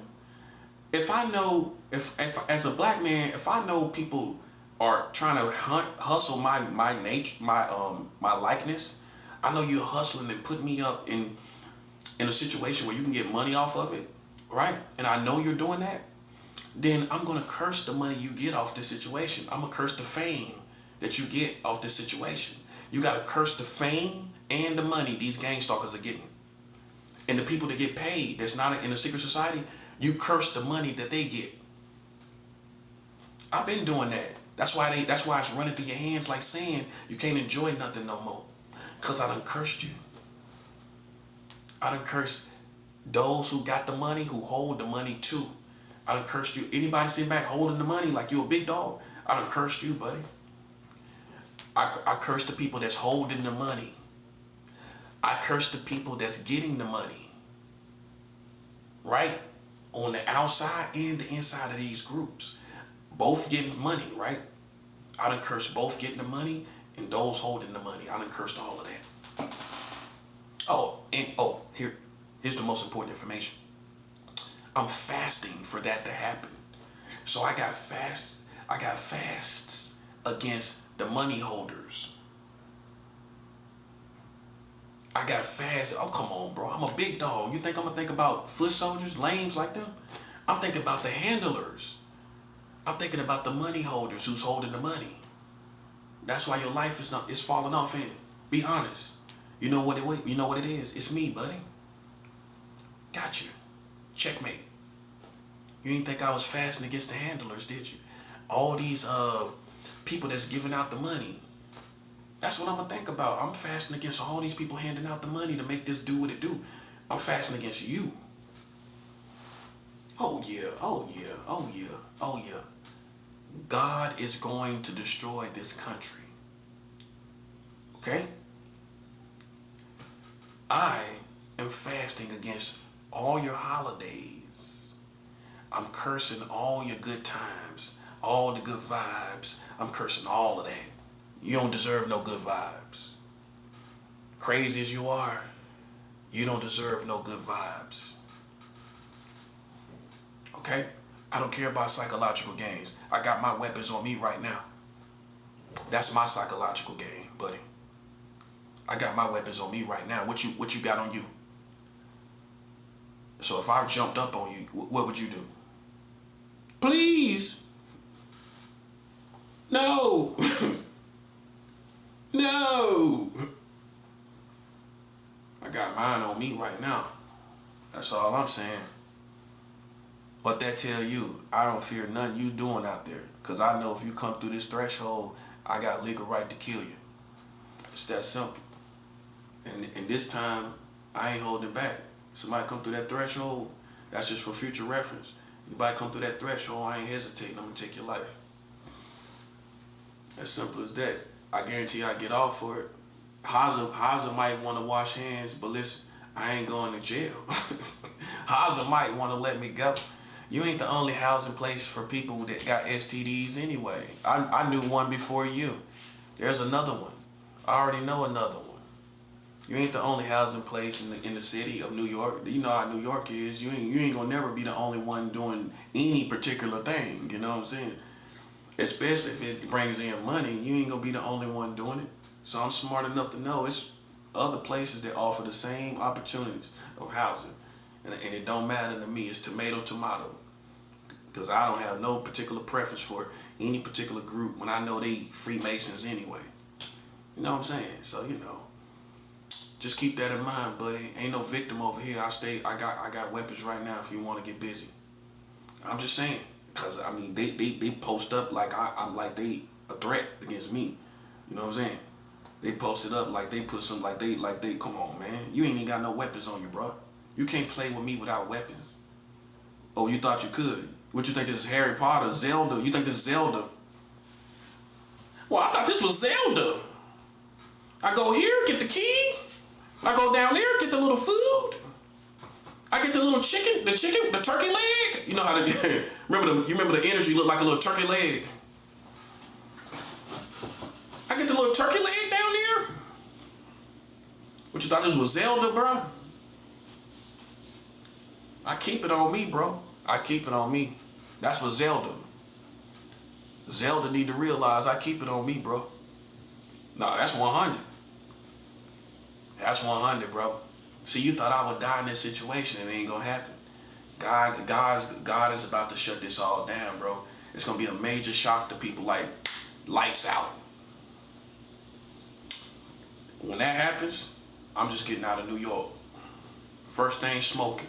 First bus smoking, I'm out. Boom. Take EBT hits, whatever left. I'm out of here, bro. My job is done. That's all I'm waiting for. If you don't know what my objective is, I'm waiting for the collapse of America. Once it collapses, I'm going back down south. You can know. I came here with that objective. My objective is, and listen, I don't do anything by physical means. That's why they can't stand it. Because they can't get me caught up threatening the government, threatening Trump, threatening the people. I ain't gonna do that. I'm gonna be clean. I'm gonna do these things. I'm gonna do everything real good and clean, buddy. Clean like bleach and soap, buddy. It's gonna be real good and clean. Real good and clean. When this country collapses by its own, by God bringing the proper destruction on this country to make it collapse, when that happens, I'm leaving New York. Ain't no need to be here. You ain't gonna be able to pay for nothing anyway. That's the bottom line. You ain't gonna be able to pay for nothing. It's gonna be a madhouse. New York is gonna be a madhouse. All these people around here, think about it. I'm out of here. I'll catch the Chinese bus, go back down south, and go from there. Cause it'll still be good humanity down south. Here it's gonna be a madhouse. They already sick. Most New Yorkers don't have no humanity no more. They like animals. They become animals. Not in a good sense. Me and you animals, but they animals. Know what I'm saying? We animals. They animes. Animes. That's an anime. Dudes done turned into barn animals, man. Can't even crap right in the toilet. Got feces all on the toilet like they retarded. Man, I came here in this building. This dude, whoever it was, got feces all on the toilet like they retarded. Crapping all on the toilet like they retarded, bro. I mean, that's how people, how else we supposed to look at it? You competent? Ain't no competent person gonna leave behind feces on top of a toilet. Where everybody can see your feces on top of a toilet. That's retarded. People retarded, bro. That's why I don't got no respect for them. You ain't gonna never see me leave back no feces on the toilet. I mean, On top of the toilet, inside the rim of the, below the rim of the toilet, that's a different situation. That's where it's supposed to go. Okay, on top of the toilet. How you? That's retarded, right? Okay, yeah, that part. That part, bro. Nah. That's what I'm saying. I don't have no respect for him. I don't. It's no people that's that unclean can't front on me. Once I see you leave fruit in the bathroom and trash everywhere, I don't want to know you. I don't want to talk to you. I don't want to see you. I don't want no conversation with you. I just look at your habits. I look how you carry yourself. I don't want nothing to do with you. Yeah, I don't want nothing to do with you. Okay. Yeah, see, a grown man gonna look at stuff like that, cause I run a tight ship. See, if I ran this like it's supposed to be ran, this floor right here, it wouldn't be none of this stuff going on. This stuff would be clean. These bathrooms would be clean. This trash would be up there. It won't be no debris on the ground. But once I seen, it's an animal situation, I don't even care no more about out there. I'm talking about my floor where I live at. You know what I'm saying? It's like these little pods. It's emergency housing while I'm waiting for an apartment, right? But out here, there's supposed to be like a kitchen and a bathroom, and it's done went to hell because of ignorant people. People that got mental sickness, that's basically it. Sitting up fronting like they good people, like they, come on, bro. You're playing yourself. I tell them don't even talk. I don't talk to nobody in the building. You can take it as bougie. I take it as you are trash and I know it. And that's what it is. It's, you playing games and I know it. So ain't no need for me to sit here and play these gay games where we're supposed to be arch enemies or arch rivals. Buddy, listen, bro. You're not built to rival me. You're not built that way. The only reason I've been struggling, just in case you thought your witchcraft was working, the only reason I've been struggling a little bit emotionally because I let go of my family. I let go of somebody, my mom, I don't deal with her no more. So that's my reason for struggling. I'm just telling you that because people think their witchcraft is working and it's really not. Whatever it comes out to be, it's not doing nothing to me. It's not stopping what I do. Ultimately, as you can see. I just gotta say that because they'll think it's working. Oh, it's working. Ain't nothing working, bro. See, you don't incorporate that the person can have human struggles within life while you doing what you doing. And that's basically what it is, I had to cut off my mom, you know what I'm saying, because she still got an alliance with my brother. And my brother's the main reason all of this happened. So I had to let her go in the past 2 weeks, just 2 weeks ago. And I can't have her in my life. I can't have somebody in my life that's still talking to that person. So that's one of my little struggles, is what I'm going through right now in my soul or whatever. But I'm past that. I'm fasting past that. It's like 2 weeks past it. So, that's all it is, man. Because if you don't say this, these suckers, me personally, I don't let a lame scrub think they doing anything to me. I'm gonna let you know you ain't doing nothing to me, buddy. I know you trying. I know you think they put you right next door. They thought you would be effective, but you're not. You're not effective. I'm just going through growing pains. Why I moved past my family. That got nothing to do with you, really. Because it's her free will. It ain't witchcraft. It was her free will to talk to this person after I told her all the information, all the stuff he done and everything. Talking with the Freemasons and witchcraft and all this little lame stuff he done when we know it's all about a woman. You know what I'm saying? So, if she still continue to talk to that person, then I got to cut her off. You know what I'm saying? So that was just growing pains through that. That's basically what it was, man, Other than that, man, listen, bro, I done been through, even if it's a different feeling, like I heard a Christian say this, when somebody else come in with different witchcraft, all it is a different feeling. It's obviously not the identical feeling. Other than that, it's not affecting your life. It's not affecting me because I cut my mom off because of her free will, not because I was in a rage of anger, or witchcraft influenced me to argue with her or something like that. No. It was all on her. She made a decision to still talk to somebody that I don't talk to, and she knew how I felt. She knew, couldn't say, oh, well, I didn't know he felt that way. You know, he should have gave me time to adjust to that. No, you been knew how I felt. And so, I mean, imagine me going through all of this and I know who the source of it is.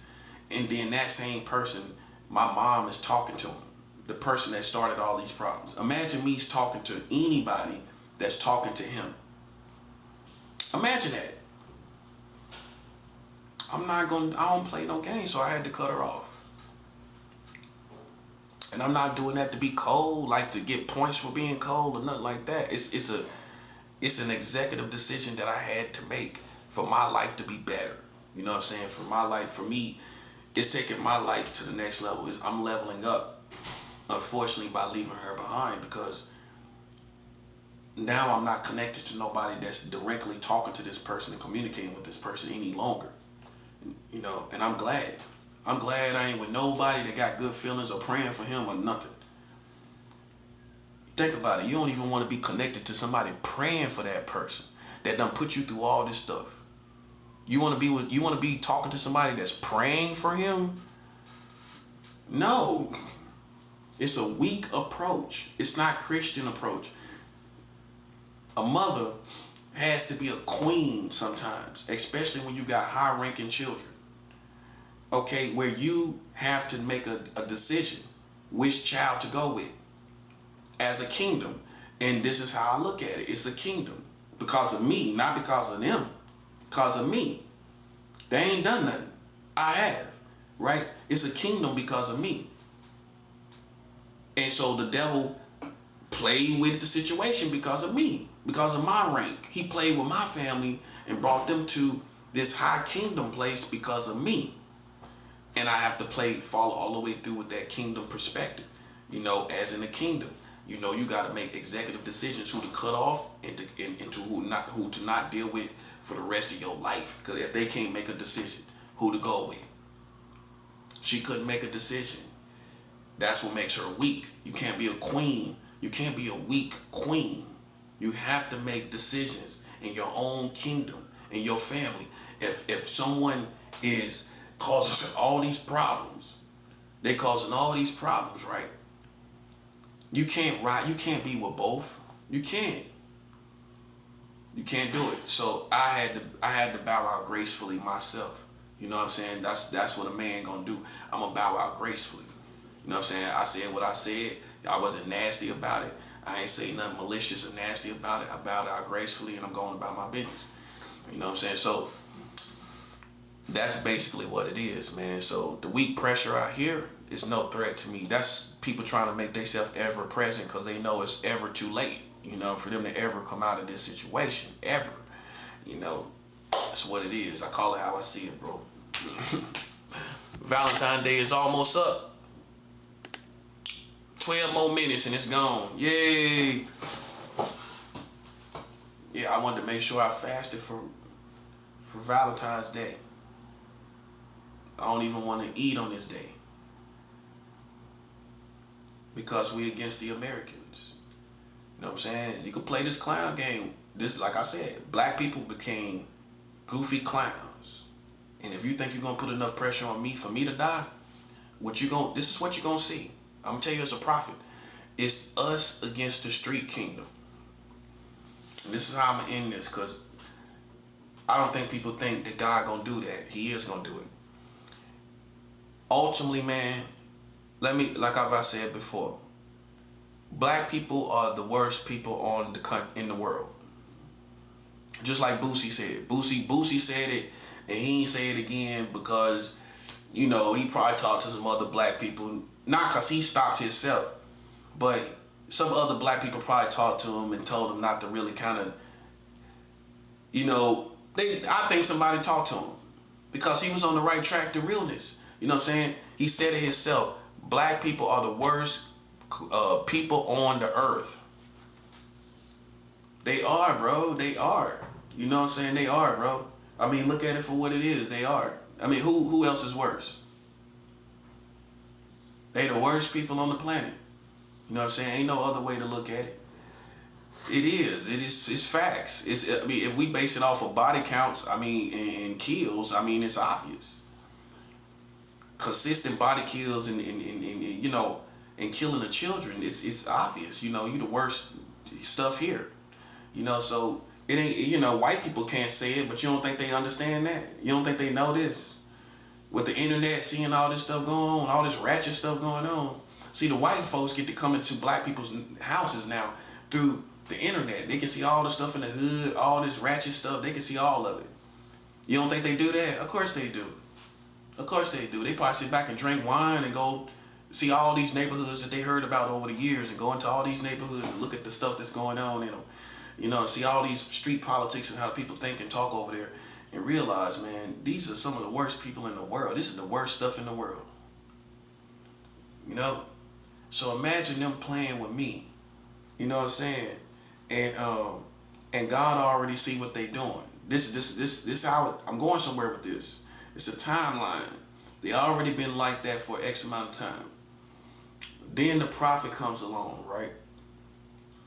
You realize he a prophet, but you still keep playing with him. Boom. That's it right there. That's all, man. That's all. Nah. That's it. And how we look at it is that's the street kingdom. That's the streets. It ain't just these secret societies. They involve the streets, and that's how we look at it. And so then we look at it as the street kingdom. You got involved for money or for whatever else. But mostly for money, right? Okay. So just like most situations, you know, most people ain't gonna admit they faults. They ain't gonna admit they part in it, you know, what they did wrong. You know, you'll rarely find stand-up guys that admit that. So, you know, so ultimately I do what I gotta do for me. You know what I'm saying? Because I'm a grown man in the real world. I got a child. My son is 18 years old. As a matter of fact, he's going to be 19 this year. I mean, this month. What's the day? The 14th? Okay, in the week, the 21st, he gonna be 19 years old. Okay, so imagine me getting played with like I'd rather succumb to war than people play with me like I'm a child. You know what I'm saying? I got a child in the world. I don't play with gay boys. Gay boys don't produce no children. So you never mature in certain areas, and that's facts. And you can talk about the gay dudes that raise children, but that's not you. Okay, you just babysitted your nieces and nephews. That's all you did. You just babysitted. That part. You didn't produce no real children in the world, buddy. God says be fruitful and multiply. I did what God told me to do.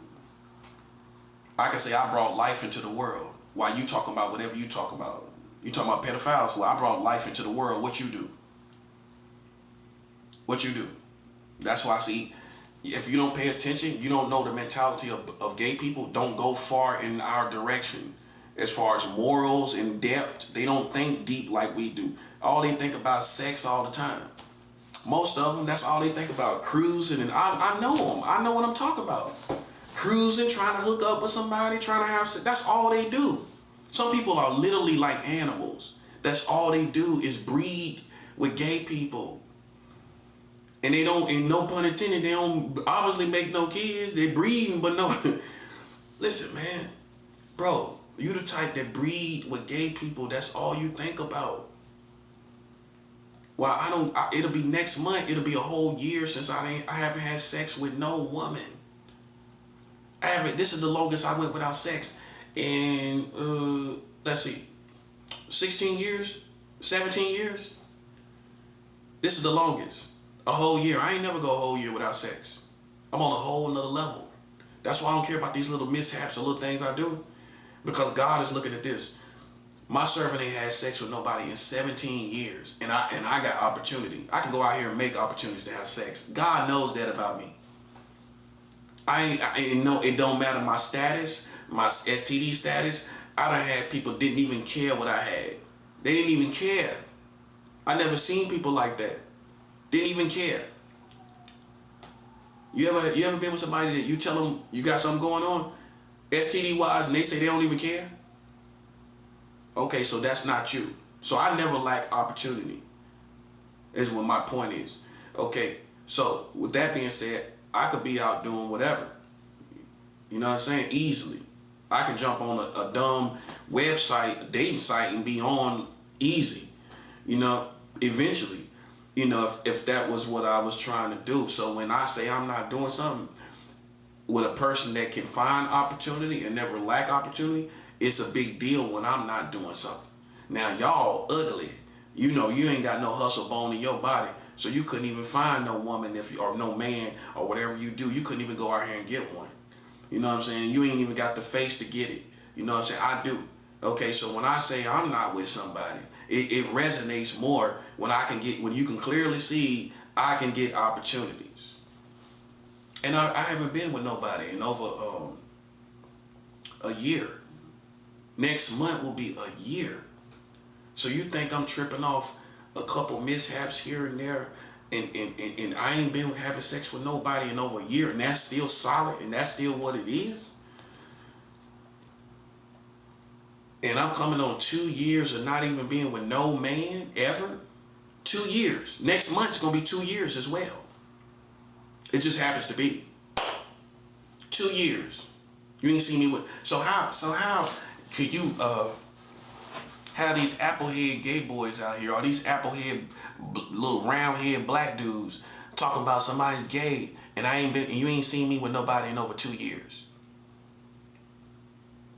When this person has opportunity. It's one thing to be an old, broke down person, right? That's not me. Okay, so that's an eternity for somebody like me. Yeah, that part. That's an eternity. You're too slow to realize that. That's an eternity for somebody like me. To not be with somebody for 2 years. I'm a young man. I'm not no old man, bro. Okay, so there you have it. You know what I'm saying? I ain't been with nobody in over 2 years, and I ain't gonna be letting nobody sit around here putting a label on me, and I ain't out here doing nothing. I ain't getting no money off of it. But I get the label, but I ain't getting no money off of it.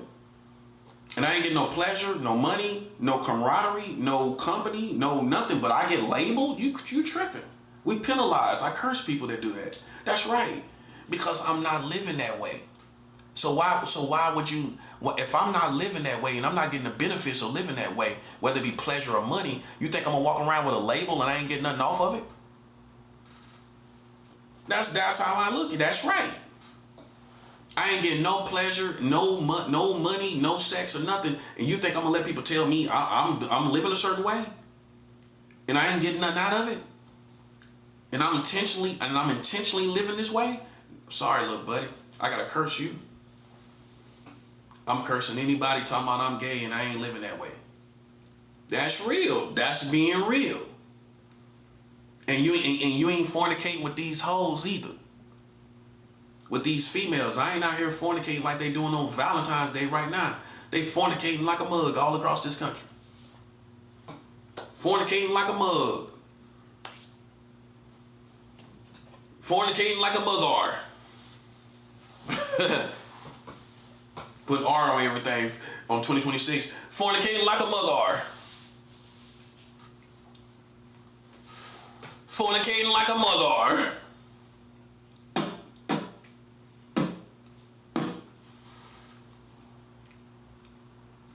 It's almost a whole year since I had sex with anybody. And you might say that's crazy. No, it ain't crazy for me. I'm a righteous man. I've been fasting. I've been seeking the Lord. What else I supposed to be doing? So some people will label you crazy. Oh, that person done went crazy. Why? Because I ain't having sex. That's what I'm saying. Damned if you do, damned if you don't. Then if I am having sex, oh, the person crazy because he's talking about he a Christian, but he out here having sex with people. So man,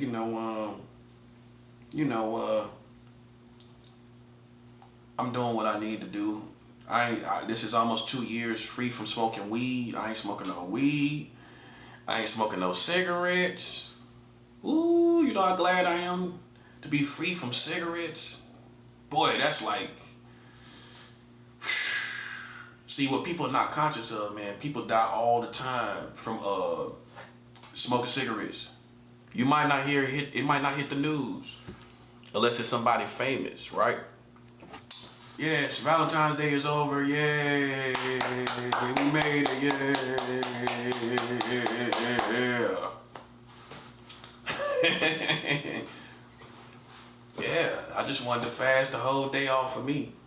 That's right. That's right. That's right. That's right. That's right. No more Valentine's Day. It's February 15th. It's February 15th, ain't it? The second half of the year. The month. It's only 28 days, ain't it? 28 days? Okay, yeah. See, I just think about stuff people don't think about. You see how my mindset is? Halfway through the month, there we are. There we are. Yeah, man.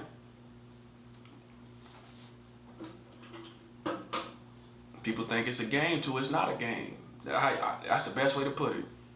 People think it's a game till it's not a game. You know what I mean? And don't come back to me. Ain't no need to come here. For what? Because I ain't the clown. You are. You got to stand on your own. You made a fool of yourself. I ain't got nothing to do with it. You can't make me look like a clown because you look like one. I stayed humble like this the whole time. That's why I try to tell people, man. Me being from the South, I know better. I know ain't no way in the world you're going to be able to do all of this and nothing happened to America. Significant. It ain't even all. It hasn't even happened fully. This ain't even all of it. Nancy is a drop in the bucket. That's just to prep white America for losing people they care about, people they love. That's all this is. Get used to the thought of losing more people like Nancy, and it's unreal to you. See, it's affecting everyone. Now, we get to look at you and look in your face when you lose significant loved ones. And so now we see that you have empathy and apathy, and we see that you have compassion, right? When you lose one of your own, see, now you see how it feels for somebody you love to be played with. Now you see how I feel. Now these white folks see how I feel for somebody to be played with that you love. Now you're running around like Mighty Mouse. You Mighty Mouse, ain't you? Danger Mouse, Mighty Mouse. You Danger Mouse. Come on, you can't be serious. Danger Mouse riding around looking for Nancy, ain't you? Remember Danger Mouse? Now you see how it feels to lose your loved ones. Now you see how it feels to lose people that you care about. And I'm glad you're experiencing this so that you can get an understanding of what it is to have a heart. Because if somebody in your family was played with like I was, I guarantee you wouldn't even be doing it. You wouldn't care what they talking about. You wouldn't care what they talking about. No, you wouldn't. You gonna ask the same. You gonna say the same things if it's your family that went through what I went through. You gonna say they ain't got no charges. We ain't trying to hear it then. I don't care. We can live with it. Whatever you talking about. You ain't got no charges. Okay, we done with this here. We done here. That's what black folks gonna say. And you ain't trying to hear nothing about what's on somebody's mind. And nothing. You ain't. If that was your family, you ain't caring about what's on their mind. Long as they ain't out here bothering nobody, that's what you gonna say. You gonna say, long as they don't step out this door bothering these kids, I don't care what you talking about, what's on their mind. That's retarded, okay? And white people gonna feel the same thing. You gonna say the same thing. You gonna say, well, do y'all got charges? Okay, well, we're done here. Simple as that. But when it come to me, you see what I'm saying? Yeah, see what I'm saying? See, I'm showing you how smart you're not. I'm showing you how smart you're not. Right? That I know for sure. If it was somebody in your family, you wouldn't be trying to hear something from the past without charges. Something from the past without charges. Something from the past without charges? You trying to hear it? No, man, you not, bro. Stop playing. So if it was your little nephew that went through what I went through, for all these big butt funky black women out here, listen, that's playing with me. Listen, if your little nephews went through the same thing, all you be crying about is talking about they ain't got no charges. That's all you be sitting around here talking about. They ain't got no charges playing with this man, and that's his. So what's the difference? It ain't no difference. White folks, same thing. All these rednecks will be sitting around drinking beer. These rednecks will be sitting around drinking beer. Well, they ain't got no charges on him. Yeah, they sitting up here talking about he did something. We want to see the charges. I feel the same exact way, and God feels the same exact way, and God's people feel the same exact way. And because you have lost your sense of empathy and apathy, then you have to be reminded by some of your loved ones being killed and destroyed. Now you have a heart all over again, don't you? Yes. Right after Valentine's Day, you got a heart all over again, don't you? You got a heart all over again, don't you? Yeah, you got a heart all over again, bro. We ain't trying to hear no psychological games, because if they was playing the same game with your family, you'll be saying we don't care nothing about that anyway. If they are right, we don't care. You know why? Because he ain't out here in these streets doing nothing to nobody. Long as he ain't doing nothing to nobody, ain't nothing wrong with him. Ain't nothing crazy. He ain't crazy. He just ain't doing nothing to nobody. Long as he's like that, listen, we don't care nothing about what you talking about, buddy. And I don't know no black people gonna say, well, we're concerned about what they said is on his mind. Any black people gonna say, well, we're concerned about what they said was on Junior's mind. Nobody ain't gonna be concerned. We don't care about that. And I don't care about it. I want you to know I'm smart enough not to care about that. I really don't. So now you gotta see situations like Nancy. Put a little funk on it, Nancy. Put a little funk on it, Nancy.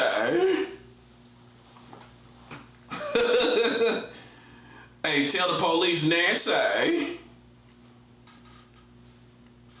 Tell the police, Nancy.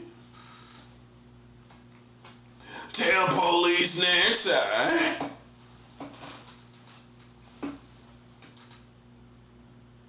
Hey, white boy police can't say Nancy. He gotta say Nancy. I can only say Nancy. No, you gotta put funk on it. Nancy.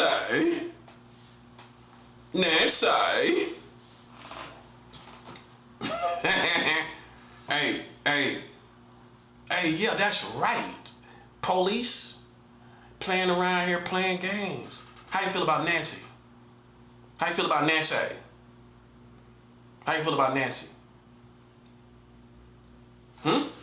Hey, buddy, listen. Let me tell you something, buddy.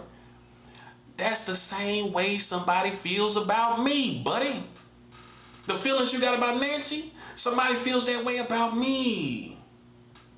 You didn't look at it that way, did you? Because you're an animal, ain't you? You're a party animal, ain't you? You're a party animal. You're a party animal, ain't you? Yeah, you're a party animal, ain't you? Playing out here gang stalking, running around. You're a party animal, ain't you? You're a party animal. You're a part of anime, ain't you? You're a part of animal, ain't you? You're a party animal. Hey, man, listen. Now you see how it feels. See, that's the lesson you're supposed to learn. You're supposed to learn compassion. You're supposed to learn empathy and apathy. You're not learning that, are you? See, then you got to go through it again. Until you learn to have compassion and empathy and apathy for others outside of yourselves. I mean, just relating to people as human would do it. But you only do it when it comes to the people in your community that you love. So that's who God gotta allow things to happen to. so then you can have compassion. See, if it would have happened to some no-name person, I mean, you know, Americans are pretty built like, well, just another old person out there. You know, people start complaining on the threads of these videos that they've had loved ones that got lost and no one cared. Older people, and no one cared about it. That's what Americans are talking about. So instead of having compassion, they're not having it, just like me. They're just like me. They're not having compassion for Nancy. They're looking at, oh, you can go check it out. Go check it out. Go check it out. Don't take my word for it. Go check it out. I seen people complaining about, well, I lost my loved ones and everything for years and nobody's doing anything about it. That's how they're looking at it. Everybody's not having compassion. Okay? And now you see how it feels to lose an American that's connected to a famous American that you see all the time. And now you're just because you're geared to have more compassion for famous people, and you know, you humanize them more than the people you even got in your neighborhood. You got more love for famous people and their family. You got more love for them than your fellow man in America. So that has to get attacked. You're going to see more famous people suffer. Oh, yeah.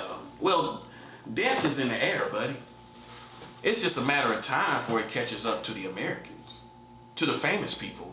I mean, can't you see this? All this death around here, it's just a matter of time before it catch up to the you know, for the spirits, those same spirits to catch up to these celebrities. It's just a matter of time.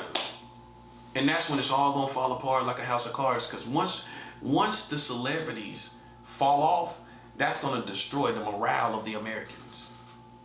It's going to destroy their mood, their behavior, their emotions, everything. Once they start losing their famous people, it's going to change the whole energy in the community. Now, I mean, it's just what it is. You know what I'm saying? You can't blame me. I'm defending myself. I dig into war, and that's what I'm supposed to do. I don't supposed to stay at the threshold of war. I'm supposed to go in, make a war room, and get down to business, and that's what I'm doing, buddy. I got a war room. This is my war room. I treat it like a bunker, literally. I get all my little food, I store it up every month, and I stay in here until I gotta go back out there again. I don't even know. If I ain't even have to go leave this room, I probably wouldn't. If I had a bathroom and I had, you know, little microwave in here, I probably wouldn't even leave this room. For what? For what? I take me a shower, use the bathroom, give me a have my little food in here. Why? Why leave? I wouldn't even leave the threshold of this door. That's how I'm built.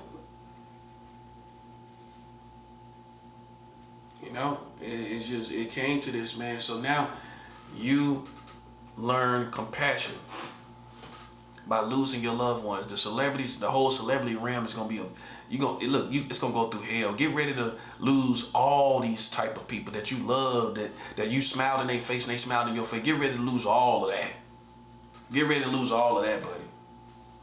Get ready to lose all of that.